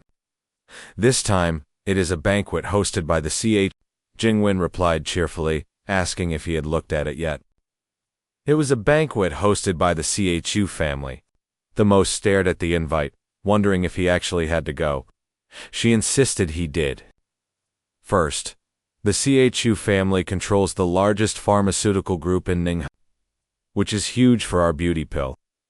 Second, your ex-fiancée is going to be there as well. The Mo exclaimed in total confusion. My ex... He glanced to the side, feeling suspicious. Wait, you mean her? Jingwen revealed it was Ning Qingxue, the young lady of the Ning family. An observer watched them talking and noted that Pierce, the representative of S Corporation, and Zhu Shangtai, chairman of the John Hay Group, were both influential figures in the community. He crossed his arms, wondering if people like that even cared about the Chu family. Jingwen, holding a glass of wine, questioned him. You come from a great family too. Don't you know just how powerful they really are? Just being a relative of the Ning family makes people fight to establish a connection. Besides, the one arriving today is the young lady of the Ning family herself. A noise at the entrance caught everyone's attention. Two people walked in, and she quickly pointed them out. That is the head of the Sika family.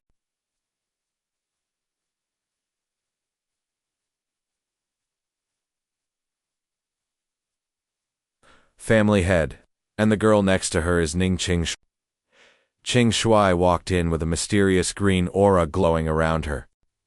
The Mo watched closely. Is that spiritual energy?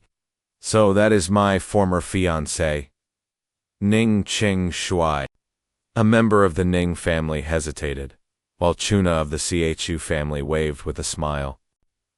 He pursed his lips. Is she a cultivator too? Do all these powerful families have secret methods? She is not even trying to hide her energy. Is she really that confident? She must know everything about Song Shaowen. I need to find a way to ask her. Just then, Jingwen approached with a gift. Happy birthday, Auntie C. I wish you health and peace. Chuna stepped forward. Ah, Jingwen. How's your mother? I heard she finally woke up. Heaven blesses the kind. Jingwen nodded. Thank you, Auntie. She is actually recovering quite well lately. On her behalf, I brought our newest youth-retaining pill. Auntie Chu, I hope this keeps you forever young, Chuna gasped. Is this that famous pill everyone is talking about? The guests started whispering. Is that really the youth-retaining pill? I heard it costs a fortune now. You cannot even find them. It is basically priceless on the open market. Even Qingxue was shocked to see such an expensive gift. Chuna held the pill, whispering. This quality is incredible. It is almost a spirit pill. Whoever made this must be a true master of alchemy. Their skills are on another level. I have met every famous alchemy grandmaster, but I have no idea who made this. There is no alchemist seal on it. Jingwen gestured toward the Mo. Auntie Chu, my business partner, refined this pill. He is also a very close friend. The Mo spoke up. Hello, I am the Mo. Hearing that name, Chuna and Qingxue froze. They both had the same thought. The Mo. Chuna touched her chest. You are the Mo. You have grown so much. I used to hold you when you were a baby. I cannot believe you made this. The family was blind to let you go. Qingxue closed her eyes and spoke with a strained voice. Auntie, these kinds of skills like this are useless in a cultivation family. You know, power is all that matters. But with your talent, you could have been an Outa elder for the Ning family. The Mo realized these families did have cultivation methods. They were basic and crude though. Nothing compared to the advanced techniques from Luo. She scoffed. Auntie, looking at his status now, These skills mean nothing. Chuna sighed. I suppose you have a point. But I really did not expect your pill refining to be so incredible. Tell me, who is your master? That question made the Mo pause. His master. For a split second, the image of a beautiful woman flashed through his mind. The Mo shrugged. I just do it for fun. I do not really have a master. Actually, I wanted to ask. Suddenly, a loud voice cut him off. Well, things are looking lively in here. He walked in with his guards. Auntie Siachu, happy birthday. Every head in the ballroom turned to watch them arrive. People nearby started whispering. You won't believe it, but that is the young master of the Song family. I saw him at a capital gathering last year. Chuna greeted him politely. I did not expect you to come, Shaowen. The Mo turned, feeling confused. Could it be him? Shaowen teased. How could I miss your birthday, Auntie? If I did not show up, I am sure Qingxue would never let me hear the end of it. Shaowen noticed Jing. When who is this? Chuna introduced her as the young lady of the Su family, Su Jingwen. Jingwen, he squinted his eyes and made a curious sound. Oh, Song. Song, Shaowen, of the Song family. He reached out to shake her hand. Hello, Miss Su. It is a pleasure. I am Song Shaowen. She shook his hand. I have heard a lot about the great master Song. Shaowen looked at the Mo with a blank expression. And you are? The Mo raised an eyebrow. He is acting like he doesn't know me. Is he faking it? Let's see how long he can keep this performance up. According to Zhang Wenchao, this guy is a cultivator. The Mo released a surge of spirit energy and said, I am the Mo. He channeled energy through the handshake, calculating his move.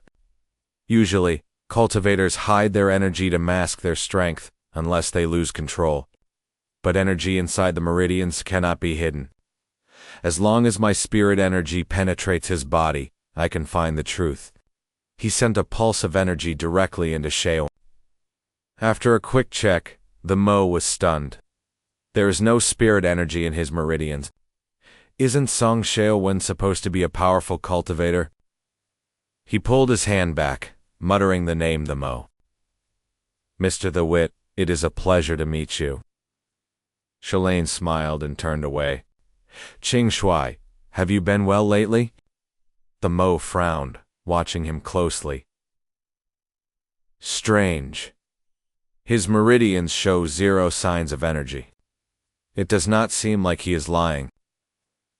Plus, he showed no killing intent when he heard my name. Maybe it isn't him.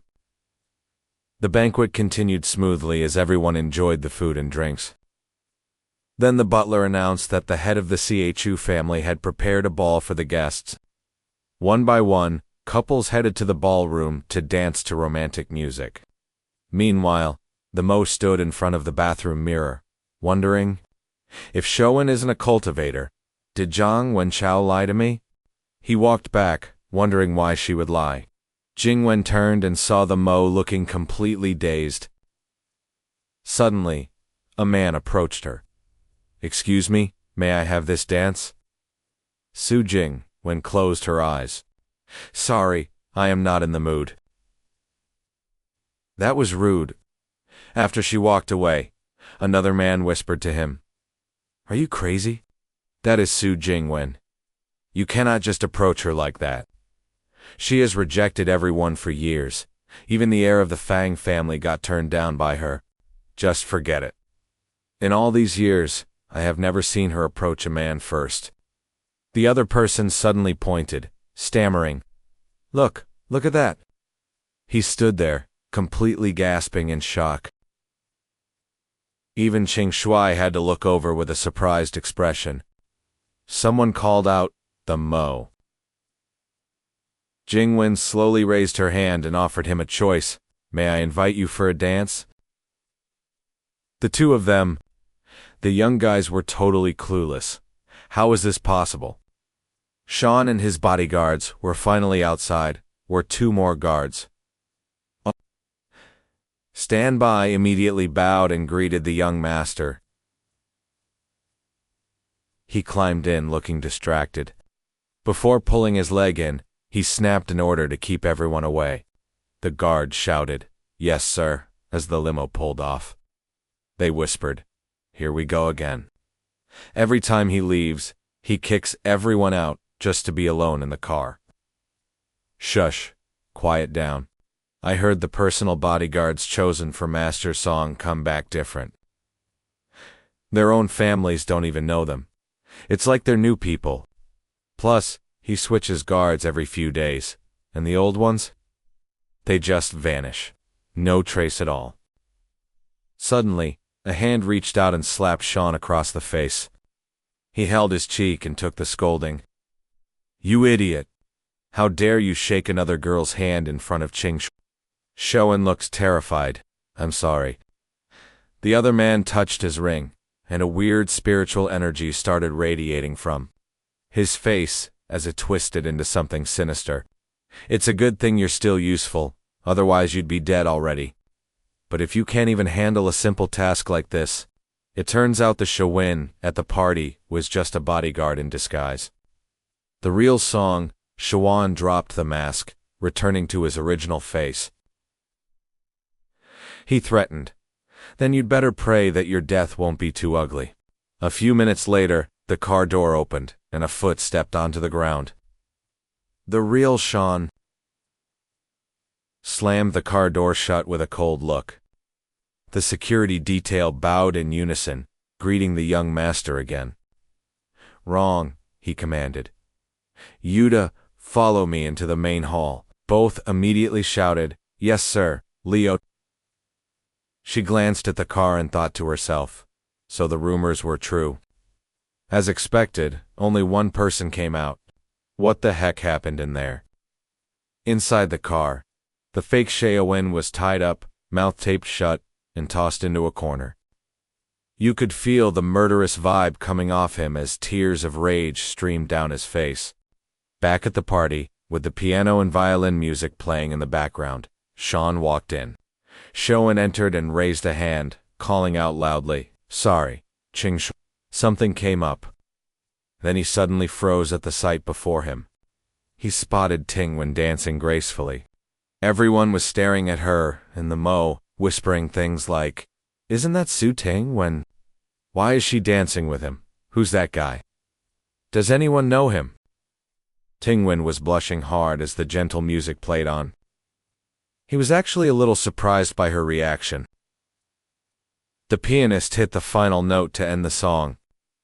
Right then, the Mo pulled Tingwen close into his arms. She followed his lead, reaching an arm behind her.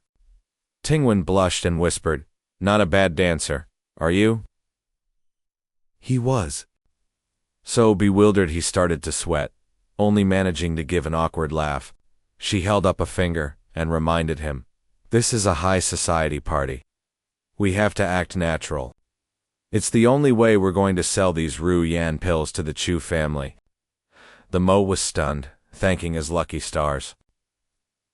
Good thing the guy who owned this body before him knew how to dance with the Yi family. That, plus his level 2 spiritual strength, saved him from a real headache. I had to speak up. I never knew the Mo could dance like that. Very impressive, nephew. Qingxue looked away and scoffed. What's the use of dancing? He's just a regular guy. Her aunt laughed and called her out. Please, you were staring at him without blinking. Xiaoyan suddenly piped up. This Mr. D is a pretty smooth dancer, isn't he? Chuna asked. You don't know him? He smiled. Of course, first time meeting. She questioned him. With all the Song family's resources, you couldn't even look into the background of an illegitimate kid. Shaowen quickly brushed it off. Auntie Chu, you're kidding. This city is your turf. I wouldn't dream of overstepping my bounds here. Chuna rubbed her chin and got straight to the point. I don't care about your family drama, but the Ma's alchemy skills are elite. That's all. I just want to protect his talent for the sake of the craft. I won't stand by anymore. Hearing this, Shaowen's face turned dark. He thought, is this old lady threatening me? If I weren't being nice to Ning Qingxue, I'd have ended you long ago. And this worthless piece of trash too. Did you hear everyone whispering? The kid next to Sujing. I think his name is the Mo. Yeah, that name sounds super familiar. Oh, I remember now. Ning Qing's fiancé is from that big capital family. I think his name is the Mo. No way it's him, right? He actually dared to show his face in front of Master Song. Well, I guess it makes sense. If I were him, I wouldn't just take it either. He almost had the most beautiful girl in the world, Ning Qingxue. Now that he's been kicked out of his family, he's probably just using her name to claw his way back into the world of prominent families. Honestly, how else would a guy like him even get in here? Suddenly, she slammed her glass on the table. Juna looked over, puzzled. Didn't you want to relax? Why leave so early? Qingxue walked off, making an excuse that she was tired. I'm going to rest. Her aunt sighed. That girl? Then someone called out to the MO. He walked up to him with a lecture ready. I know your plan, but give it up. Family politics are way more intense than you imagine. Trying to use me to get back at the Yi family won't work. What is she even talking about? She added. Just focus on refining pills. It's enough to make a living. The Mo didn't even argue. He just took a slow sip of his wine. She turned to leave and said, I hope you take good care of yourself. Hearing this. Myself? Are you talking to me or just to yourself? Ning Qingxue was startled by his words. After a few seconds, the Mo brought it up. The spiritual energy around you isn't on purpose, is it? In fact, you're about to lose control of it. Surrounded by her own aura, she gasped. What? How could you possibly know that? He frowned, getting serious. This aggressive way of cultivating spiritual energy might be fast, but it's a death sentence. In other words, your body can't control the power anymore. In the middle of the crowded hall, the two of them just stood there. Qingxue asked, You're just a normal person. How do you know this stuff? The Mo gently swirled his wine. I don't just know. I can actually help you fix it. She looked skeptical. Why should I trust an ordinary person like you anyway? He laughed. You do not have to trust me. I am not the one in a hurry. It is just that you are running out of time. Look at this like a business deal.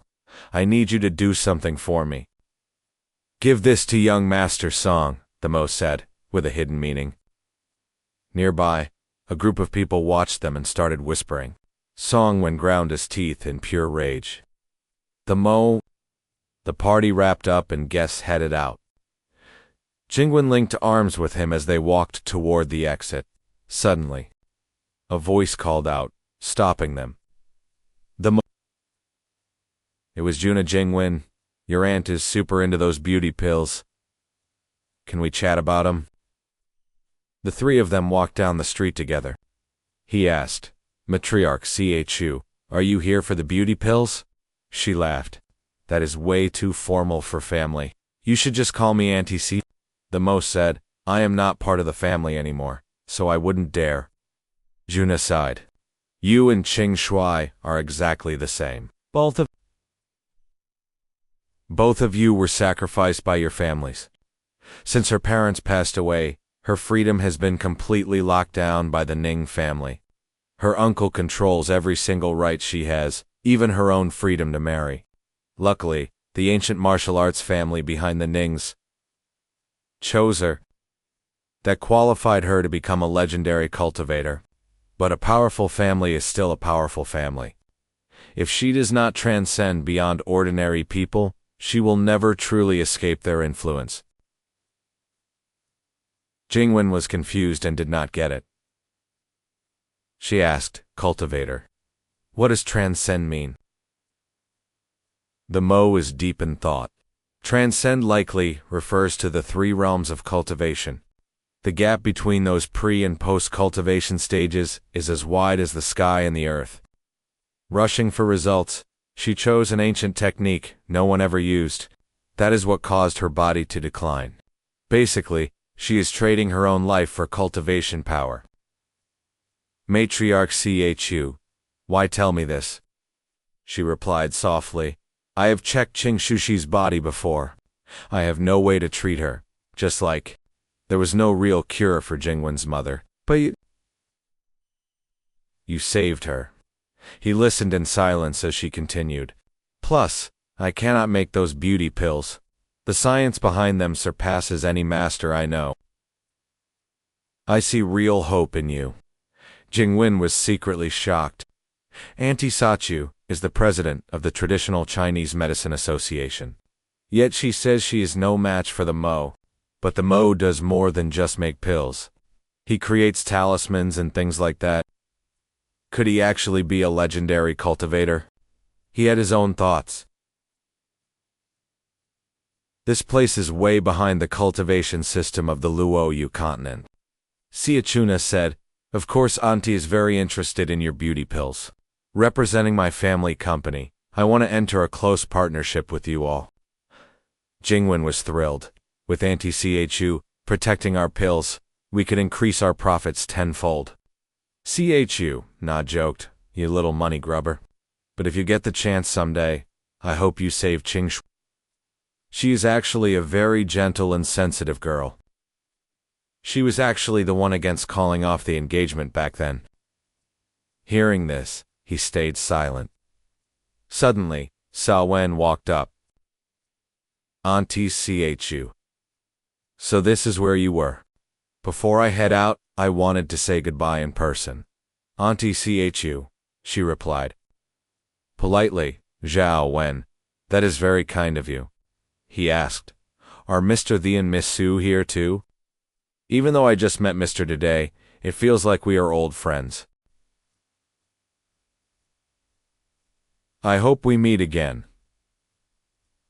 The Mo gave a small smile. I think we will see each other very soon. While they were shaking hands, they gripped each other with massive force. The moment when they touched, he sensed something was off. How strange. There is spiritual energy inside him. What a surprise. After saying goodbye, Zhao Wen walked to his car. The door was already held open by a guard. A man reported, Young Master Song, Miss Ning asked me to give you a gift. I already put it in the car. Smirked. Oh, Qingxue sent me a gift. He opened it. Inside was a paper butterfly. What is this supposed to mean? Whatever. I will take the gift for now. Do not touch it. You hear me? Lan nodded. Got it. Zhao Wen was deep in thought. That useless piece of trash Zhuang Wen Chao failed the job. Does that mean I have to get my own hands dirty? I thought the Mo might have changed, but he is still just the same old trash. The Mo. He rubbed the ring on his finger. You to just wait and see. A wave of spiritual energy radiated from it. I will make Qingxue kill you with her own hands. Zhao Wen transformed to look exactly like the Mo, while Lan sat there trembling with fear. The paper butterfly in the box started to glow with a green light. That night, on top of a skyscraper, the Mo stood looking over the city. A green butterfly landed on his hand. Song Shaowen, I told you, we would be seeing each other again very soon. Everything was going according to plan. In the quiet night, a green butterfly flew over and landed on the Ma's hand. The tracking sigil pointed toward this building and stopped. That means the target is definitely inside. And this building belongs to the Song family. He put his hands in his pockets, leaned forward, and decisively jumped straight down. Time to get to work. I was checking the inventory. The mystic gold flower blooms every 3 years. The water spirit grass is a water plant that blooms once a year. It is almost harvest time. Just a few more days and I can hit the cultivators convention in 3 months. To swap these 4 resources. Suddenly she felt someone watching. Who is there? A voice rang out. No wonder you are the 100 ARB's sect genius. Even with your cultivation level trashed from those injuries, your spiritual energy sensitivity is as sharp as ever. The man was Tulin. Chuna went on guard. A cultivator? Who are you people? Why are you breaking in? Then a strategy hit her. It is just one guy. I might actually be able to escape. Then another voice spoke. Patron, Chu. Your mind is racing. You aren't thinking of running, are you? Buddha says a lion uses all its power even to hunt a rabbit. Since your strength is less than 1/10 of what it was, my brother and I will team up just to be safe. The second man was Tulin. Chuna was trapped. To think 2 cultivators came for her. You guys really overestimate me. What business do great masters like you have with me? Tulin replied. Amitabha. We are here to take you on a little trip. Patron C. Hope you won't make this hard, Tulin interjected. Brother, stop wasting your breath. Let's just cripple her and drag her off. She held out a hand. What kind of person do you think I am? Since you are here, you might as well stay forever. A cloud of smoke instantly filled the area. He covered his nose. What is this? He realized it instantly. Damn it, it is poison. Chuna thought to herself. This 6-heart herb in my mouth protects me from the gas. The overlord flower I grew emits a poison strong enough to drop an elephant. That should hold them. I need to use this chance to get away fast. There is no way I can win against 2 cultivators. Before she could run, a massive shadow appeared overhead. She froze. Her body trembled uncontrollably. What is this? Could it be a Dharma apparition? Chuna was caught by it. You are from the hidden sect. A man walked in. That is right. The ones who wiped out my sect all those years ago. Who the hell are you? It isn't time yet. You people shouldn't even be showing yourselves. She was shocked. You. How can it be you? The Mo, disguised as Shaowen, replied. And why shouldn't it be me? You seem surprised to see me, Master Ch. Time for the shift change. What should we grab to eat later? His colleague suggested. How about some Odan tonight? It will warm us right up. He agreed. Sounds good. Then they started gossiping. Hey, young Master Song is in that room. It is late. Wonder if he has eaten. A rich kid like him is used to gourmet food anyway. Don't worry about it. As they left, the Mo appeared from behind a wall. He followed the blue butterfly. This must be Tong Jiao Wen's room. The butterfly stopped in front of a large door. He followed, stopping when it did. Surprise, he thought to himself. He is not in there. Meanwhile, a man slurped instant noodles, the sound echoing over a TV. If I had a choice, would I have chosen this path? I didn't have a choice then, and I still don't have one now. I don't want to live in a mansion. I don't want gourmet food. Lamb angrily snapped his fork. Damn it all. Everything is just damn it. Why do I have to be in this situation? Why was I born with this face? Why do I have this fate? He recalled being tied up in a car. Zhaowen threatened him. If anyone finds out you exist, you know the consequences. I gave you this identity. You're just a knockoff. And a knockoff can only ever be a knockoff.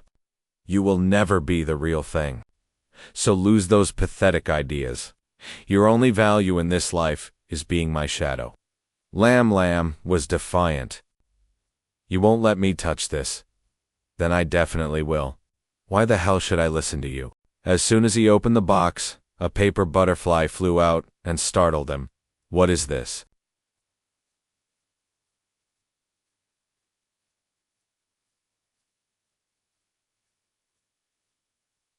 The Mo appeared from behind like a ghost. Lamb was terrified. Stumbling backward, losing his balance, and falling hard onto the floor. He walked toward him, showing no hint of killing intent. "You don't recognize me?" The boy stammered. "You're the Mo from the banquet. What are you trying to do?" "I am Song Shaowen, of the Tong family. Stay away from me." The Mo's voice turned cold. "Wrong. You are a fake. Tell me, where is the real Song Shaowen?" His presence was overwhelming. Elsewhere, Mac Dung and his thugs were on the phone. "Sorry to keep young Master Song waiting. Taking out some college kid is a piece of cake. I have checked it out. The kid will pass through this alley on his way home. Don't worry, we are already waiting. When he shows up, we will break all his limbs, wrap him up, and send him to you." A lookout shouted, "Boss, the kid is here." Just then, the Mo walked along, deep in thought. "So this world actually has spiritual energy. Does that mean there are cultivators here?" This is at least level 4 chi refining. Spiritual energy can be imbued into items, giving them special properties. These items are kept in environments rich with energy during creation. So the item itself contains power. Quality depends on how much spiritual energy the crafter can retain. But only cultivators at level 4 have forging skills. Because their energy control becomes incredibly precise. The spiritual energy in this world is too thin to support forging. Unless the Tong family controls a spirit spring, a clear stream through a rocky crevice. After I am done with Song Shaowen, I will head to Liusha to find that spirit spring myself. I need to raise my cultivation level. Suddenly, a voice cut through his thoughts. "Hey," a group of men approached him. "Hey kid, we have been waiting for you for a long time." Mac Dung said, "Someone put a price on your 2 legs. Now, are you going to do it yourself, or do you want us to help you?" Mac Dung said, "Someone put a price on your 2 legs. You going to do it yourself, or do we help?" The Mo radiated killing intent and said nothing, unnerving the man. What is with that look in his eyes? But he still put on a brave face and ordered his men to get him. The group rushed forward with weapons. "Get him!" Mac Dung yelled. He stood with his arms crossed. "I brought my strongest crew. There is no way we can't take you down." As soon as he spoke, his men were utterly decimated. He stared, dumbfounded, unable to believe his eyes. "What?" Meanwhile, the Mo was quick as lightning, taking them down one by one. One after another, they were knocked out cold with just a few moves. The more Mac Dung watched, the more he trembled. No way. Is this guy even human? The Mo grabs one of the thugs by the collar, demanding to know who sent him. Cut to the next morning, at Juna's house. A forensic team is working. They investigate while Ning Qingxue stands frozen. A guard walks up to report, "Miss Ning, we have the rooftop security footage ready." This group smashed through the wall around 1 a.m. A fight broke out in the Chu family's greenhouse. Since the footage is limited, we assume the head of the family was kidnapped. Even with only partial footage, it clearly shows 3 attackers, and the face of one of them was captured perfectly on the screen. It was a guest from the party. Ning Qingxue's face dropped, as she immediately recognized the man. On screen it was the Mo. A moment later, her car stops at a villa. Qingxue steps out, clutching her phone as it displays a message. The text reads, "Number 432, Zhongcheng Road." She thinks to herself, this has to be the place. So the Mo actually had the nerve to go after my family. A man rushes out to greet her. "Excuse me, are you here to see young master, the Qingxue?" She's suspicious. "Are you one of the Mo's men? Take me to him." She thinks, so he has subordinates now. This confirms he's the kidnapper. The man leads her inside. In the courtyard, she notices he has plenty of men, but they're all just normal people. Inside, Mo Yang brings a cup of water, saying the temperature is just right. The Mo looks up. Ning Qingxue, she shouts. The Mo, you're just an ordinary man.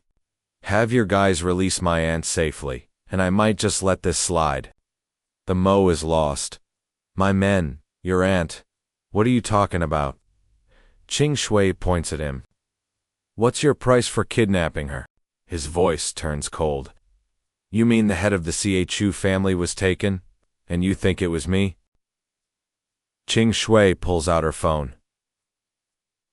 Playing dumb. I've got the security footage right here. I didn't think you'd be sloppy enough to get caught on camera. Time 1:23 a.m. Wednesday, March 25th, 2020. A face, exactly like the Mo's, appears on the screen. He realizes they used his face to kidnap Yuna with a spiritual artifact. Song Shaowen is clearly trying to pit Ning Qingxue against him. She takes a fighting stance. Give my aunt back right now, or I'll show you the true power of a cultivator, he says calmly. At 1 a.m., I wasn't with your aunt. I know you don't trust me, but the people Song Shaowen sent can vouch for my whereabouts. Shaowen, they aren't your guys? Mo Yang steps in to explain. Here's our chat history with young Master Song. It proves the Mo was with us last night. Song told us to invite him for tea, and then personally let him away. Qingxue pushes back. Then how do you explain your face showing up on the security footage? The Mo? He pulls up a video. I actually recorded my own footage at another location as backup evidence. If you don't mind, watch this. It's Lan Lin's confession. He says he usually helps young Master Song with security, but after arriving at the reception, he went to change. He used a ring to change his appearance and disguise himself as a grunt. He stayed by my side until he felt safe enough to reveal his true form. Qingxue is stunned. Song Shaowen can actually He explains that Song has a spiritual artifact that lets him change his looks. She's shocked.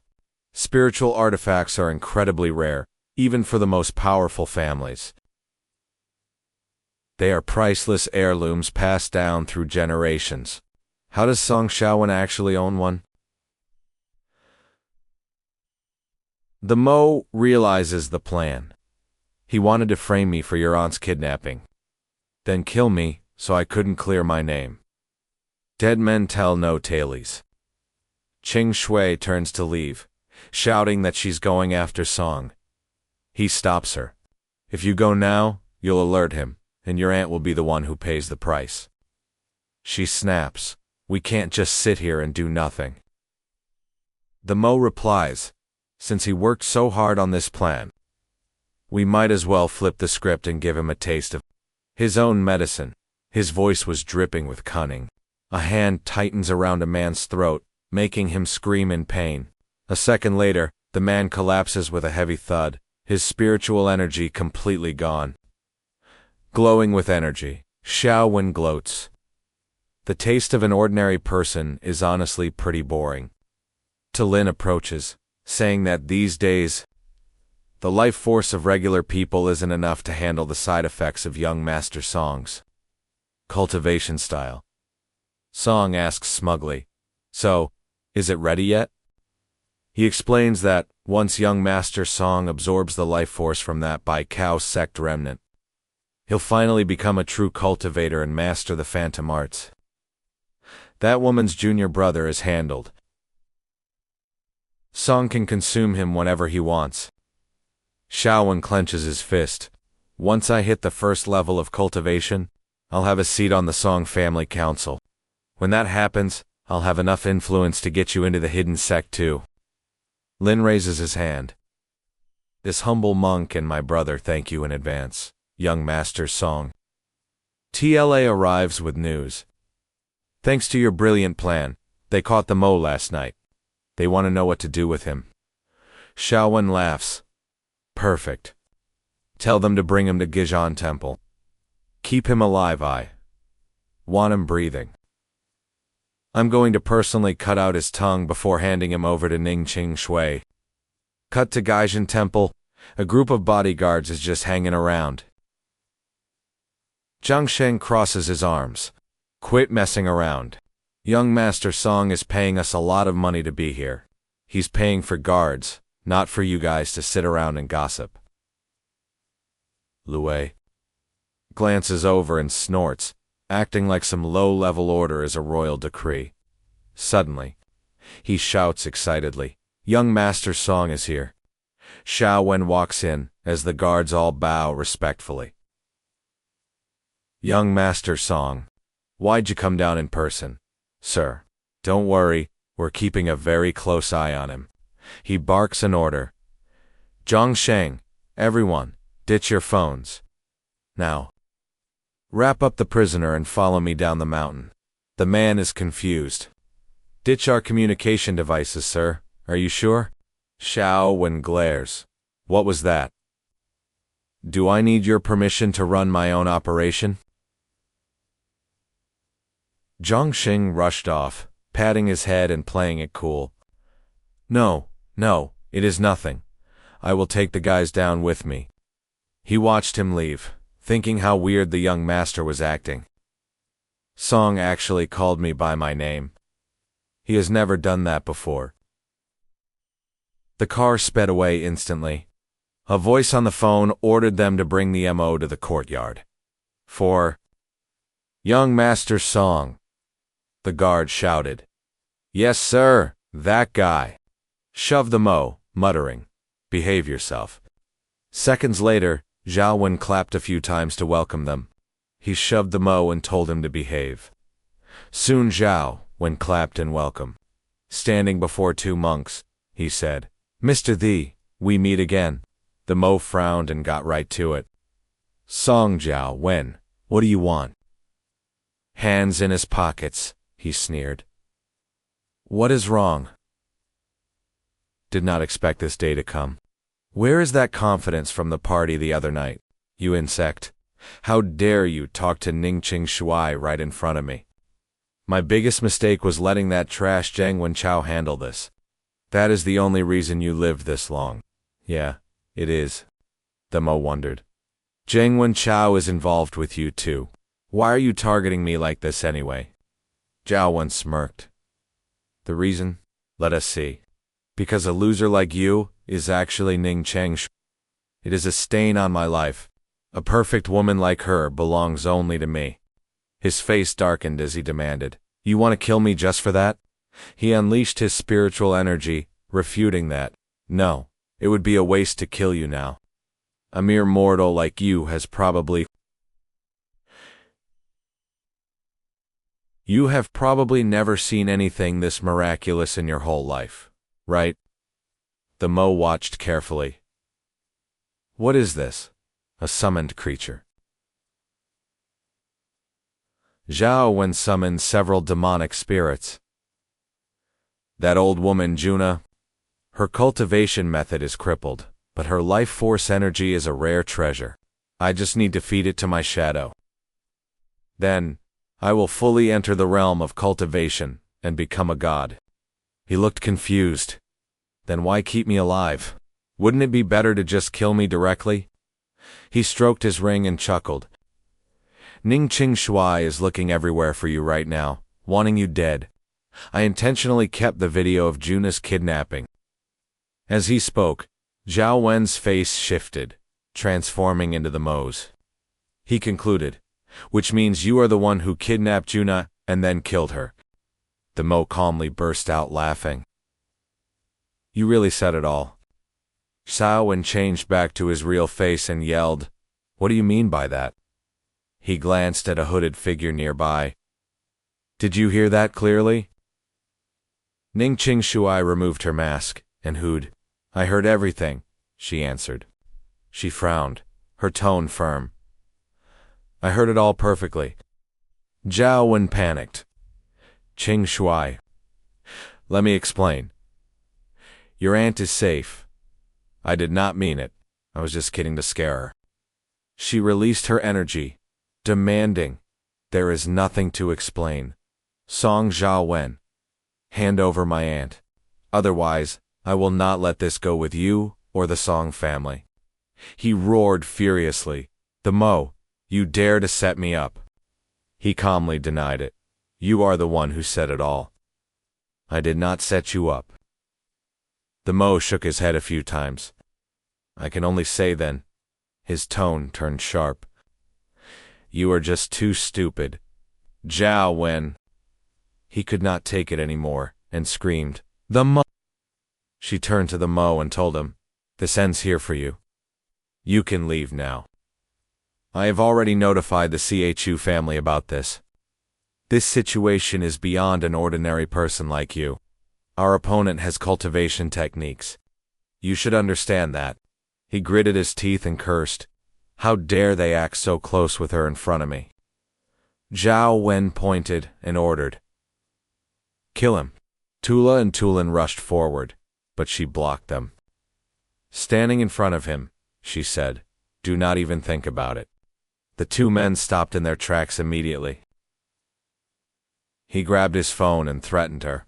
Think carefully. Ning Qingxue. Juna is still in my hands. If you dare to stop me, you had better think about your aunt. One phone call is all it takes to end her life. Choose now. The Mo or your aunt? That question threw her into turmoil. He cut in, Do not worry. Startled, she turned back and asked, What? Her eyes widened in surprise at the screen. On screen was someone carrying Juna. The MO announced, I have already rescued her. Zhao Wen was shocked. How is that possible? I had so many skilled men. How was she rescued so silently? It is actually real. Those idiots, where did they go? 15 minutes ago at Gion Temple, a group of guards was with you. One asked, Young Master Song, our whole team is here. What now? It turned out it was Lan Lin disguised as Zhao when she glanced over and said, Wait, I am going to make a call. You guys stay here. He pulled out his phone, sneakily checking to see if anyone followed. Just then, Lan Lin sent a message to Young Master. The Master, I have already brought the men down. We are just waiting for the target to emerge. Everything is going smoothly for now. Back in the present, Zhao Wen grew furious. That bastard, he actually dared to betray me. Ning Qingxue bit her lip, looking at the Mo. She thought, he actually planned this far ahead. Rescuing her, so is Ollie. Is he really the Mo? Zhao Wen pointed forward, laying out the plan. You two, go kill him. I will stop her. I will stop her. She rushed forward to confront the masters when suddenly an energy force shot toward her. A second later, it latched onto her arms and legs. Shocked, she found herself unable to move at all. Zhao Wen gloated. Just stand there and watch him die a miserable death. She looked at the two men rushing forward and yelled, The Mo, run!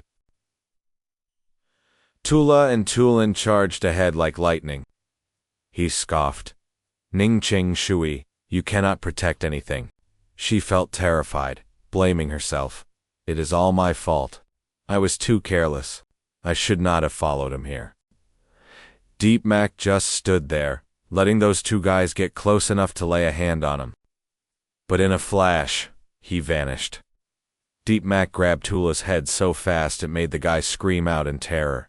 With one foot crushing Tulus's face, Deep Mac calmly shoved both men to opposite sides, sending them tumbling hard using his signature cloud shadow step. Tuet's eyes widened. How could Deep Mac be this strong? The men rolled away, but then their bodies melted into a squirming golden liquid. The fluid coiled like a whirlwind until Tula reformed, gasping about a rare substitution talisman. He couldn't believe his luck, yelling, How dare you! But before he could even finish his sentence, Deep Mac was already right behind him with a clenched fist. By the time Tula turned, he was only a few centimeters away. Boom! A massive explosion went off, startling even Theo Van. That speed just isn't human. He felt the spiritual energy exploding from Deep Mac and muttered, "Deep Mac, you're actually a..." Theo Van saw that blue pupil and finally realized he's a cultivator. Kim Tuet froze for a second when she heard the news. What? Deep Mac is a cultivator too. He stepped forward, dripping with a murderous aura. Actually, I've been looking forward to this meeting. Deep Mac tightened his fist, letting his spiritual energy surge while he remembered the past. Throwing me in jail, sending goons after me, and even setting up that ambush to kidnap. Kidnapping my friend and hurting my dog. Tin Van's sad face flashed in his mind as Deep Mac stepped forward, his voice full of malice. From the start, you've been like a buzzing fly. I've really wanted to swat a fly like you dead for a long time now. Chaos erupted everywhere, with bodies lying all over the ground as Theo Van radiated a dark, murderous aura and sneered, "So what if you're a cultivator? I didn't want to use this since the price is so high." After saying that, he created a double of himself and forced it to attack everyone, one by one. Everyone was swallowed by that gross liquid as Deep Mac wondered if it had a teleportation function. Is this a technique developed by people in this world? Theo Van shouted with pure contempt. If these two losers are useless, they can just become a part of me. To complete my shadow art, I just need to devour a cultivator.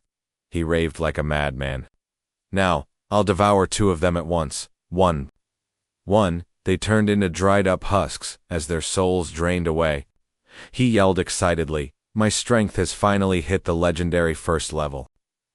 He mused over how he devoured both of their cultivation bases. Suddenly, the whole space went pitch black, leaving only glowing red eyes. Theo Van's red eyes narrowed. "Deep Mac, you're next." Nearby, Kim Tuet was drowning in her own guilt. "It's all my fault. I was too arrogant. I never expected Theo Van to be hiding this much power. Now Deep Mac is stuck in this mess all because of me," she screamed. "Theo Van, this has nothing to do with him. Let him go. Whatever is between us, let's settle it." He went ballistic, veins popping out on his face. "After all this, you're still out here protecting that total piece of trash." Theo Van unleashed a wave of magic. "Deep Mac," he roared with pure hatred, "you really deserve to die."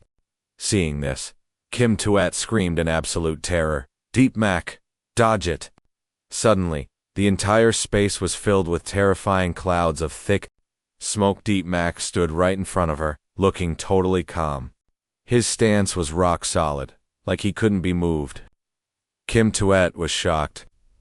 She glanced at the man beside her, completely stunned, and blurted out, "When did you even get over here?" Deep Mac raised his hand, unleashing a powerful level 1 technique. He created a massive gust of wind and mocked him. Was that supposed to be strong? Kim Tuet was shaken to her core. This aura, it totally crushes Theo Van's power. With a high leap, Deep Mac moved toward him in a blur. Theo Van was knocked back instantly. He coughed up blood. How is this possible? Deep Mac kept charging, aiming for his true form. Theo Van went even crazier, screaming, "Deep Mac, I'm going to kill you." In total contrast, Deep Mac looked totally at ease, not even bothering to dodge a single hit. He calmly pulled off his own technique to counterattack his opponent, who still spoke with pure contempt. "So what if a piece of trash like you is a level 2 cultivator? Against my shadow arts, your only fate is to be devoured by me." He used both hands to manifest two shields. Fighting against that purple demonic energy all by himself. He raised his fist. "Facing absolute power, your shadow arts are nothing."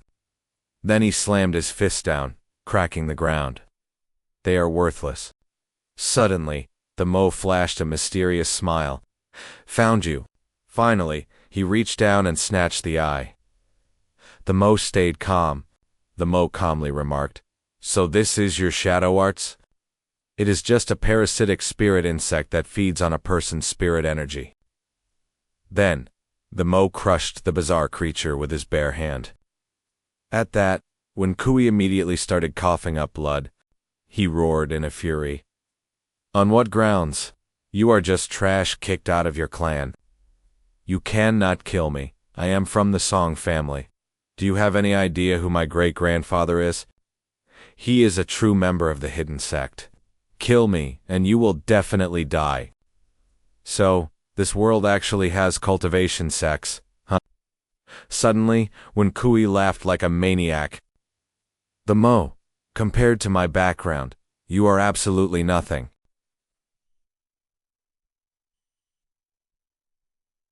His steps carried a murderous aura as he walked toward him. When Kui continued his defiant taunts, "The Mo, you better think carefully. You cannot handle the consequences of killing me."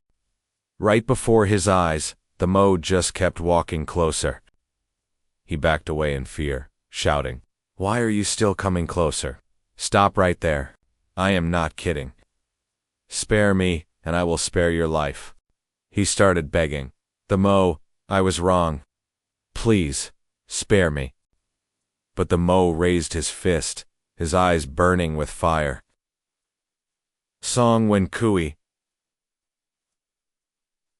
Farewell. Finally, he brought his hand down, and the entire area was flooded with light. Qingxue, who was nearby, quickly raised her hands to shield herself in fear. The Mo appeared like a demon within that eerie blue light.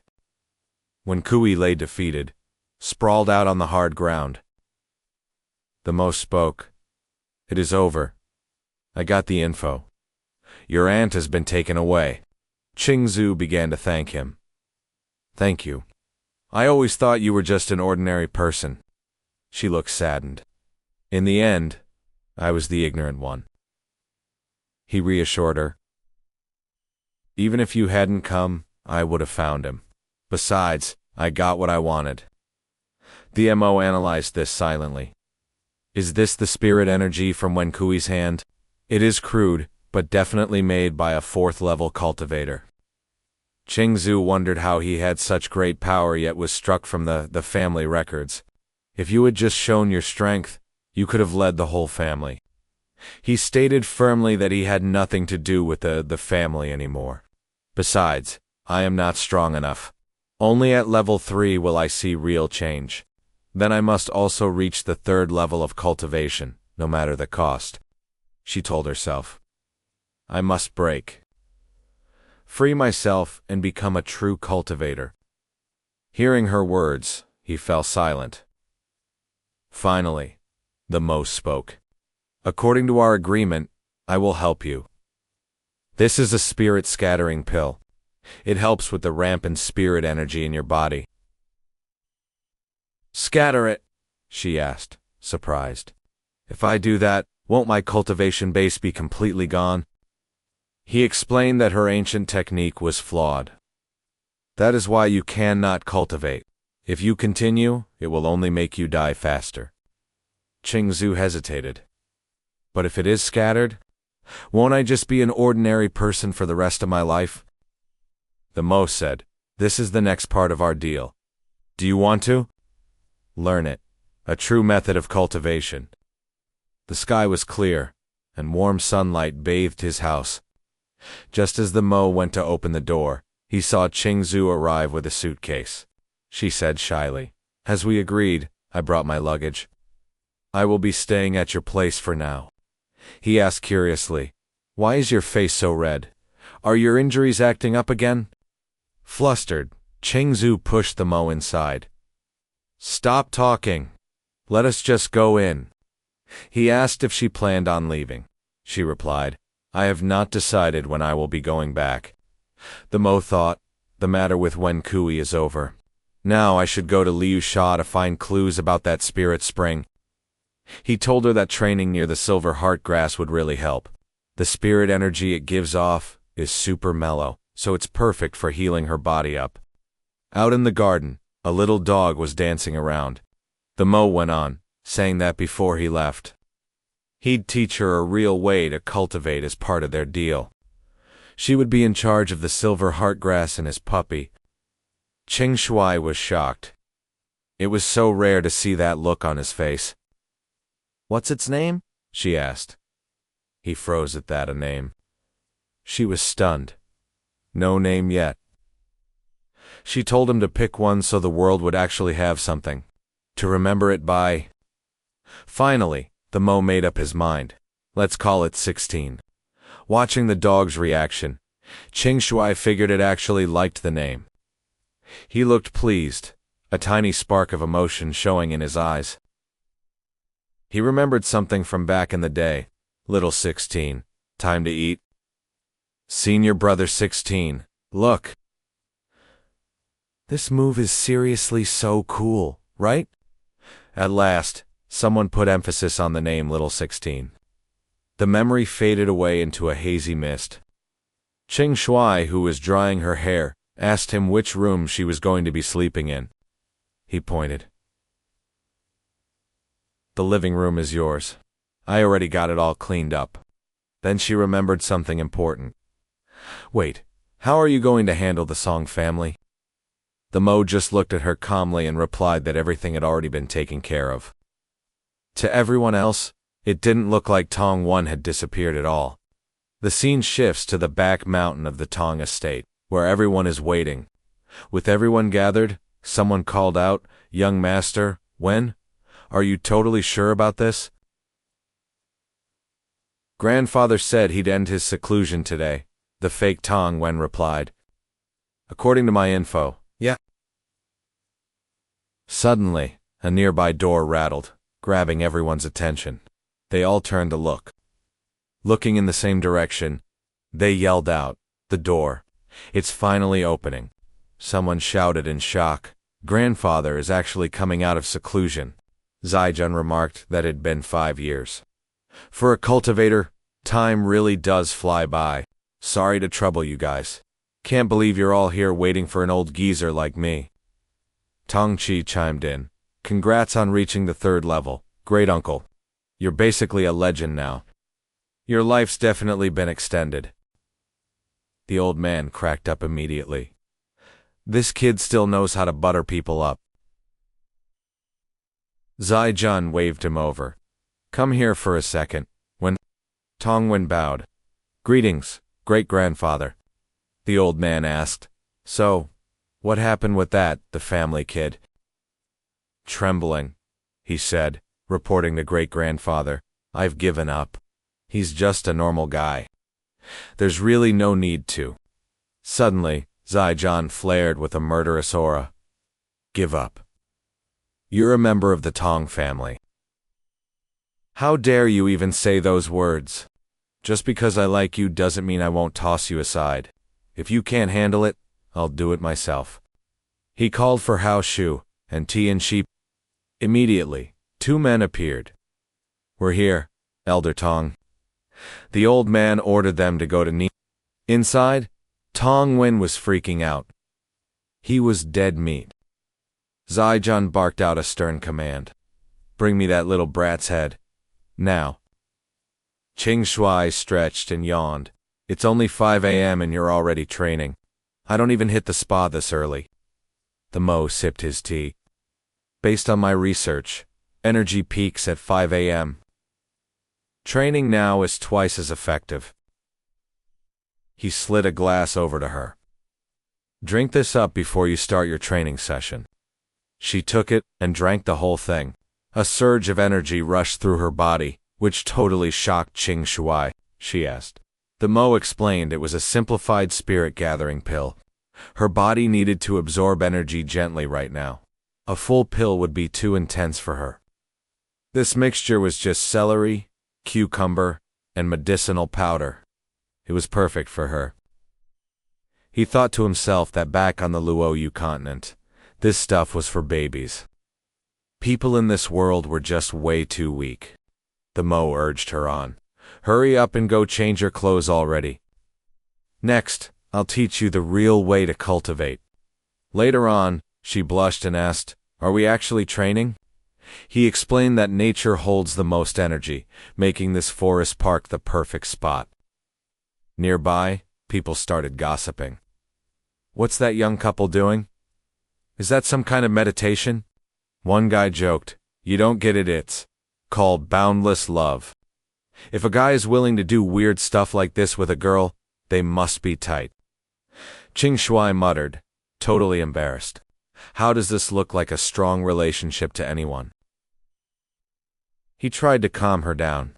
Just relax and focus on feeling the spiritual energy. All that spiritual energy around your old way was just forcing it in. Now your body is full of violent energy too. Normal people cannot see this stuff.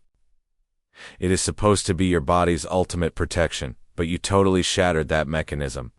Cultivation is all about refining the purest, gentlest, spiritual energy to nourish your body. The big difference here is efficiency.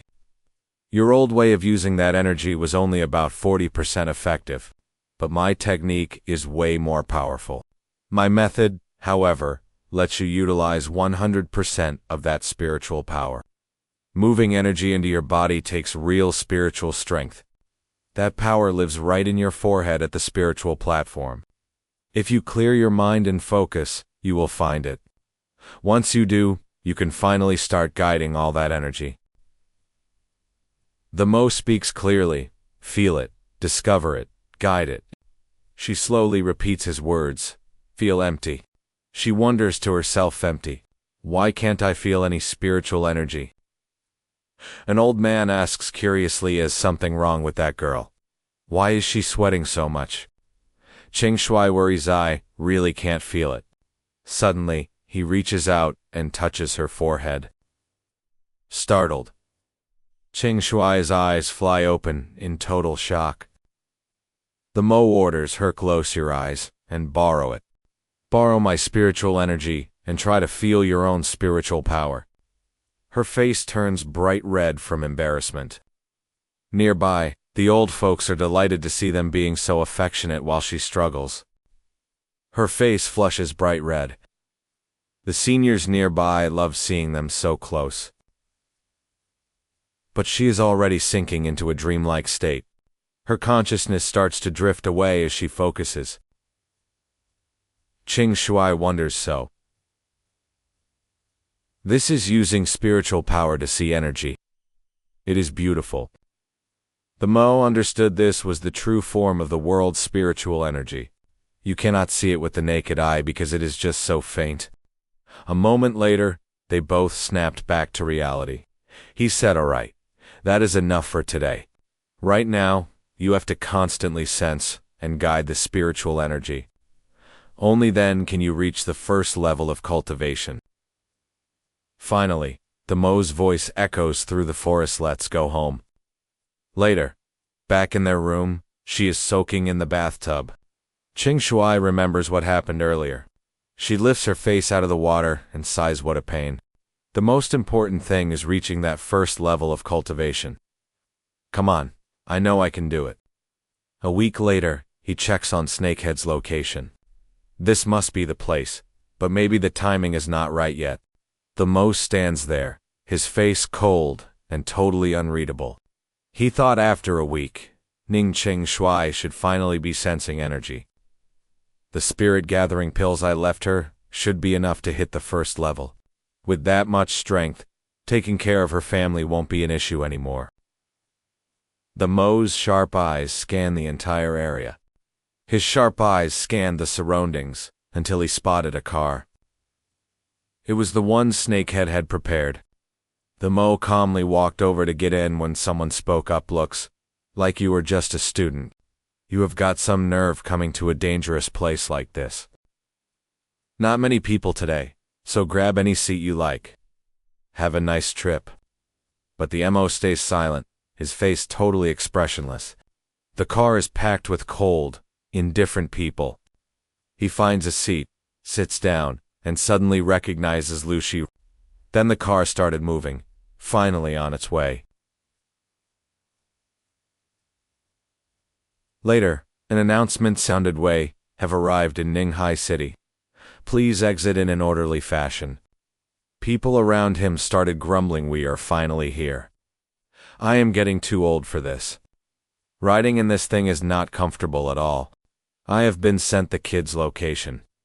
Let us not waste any time. Go take care of him."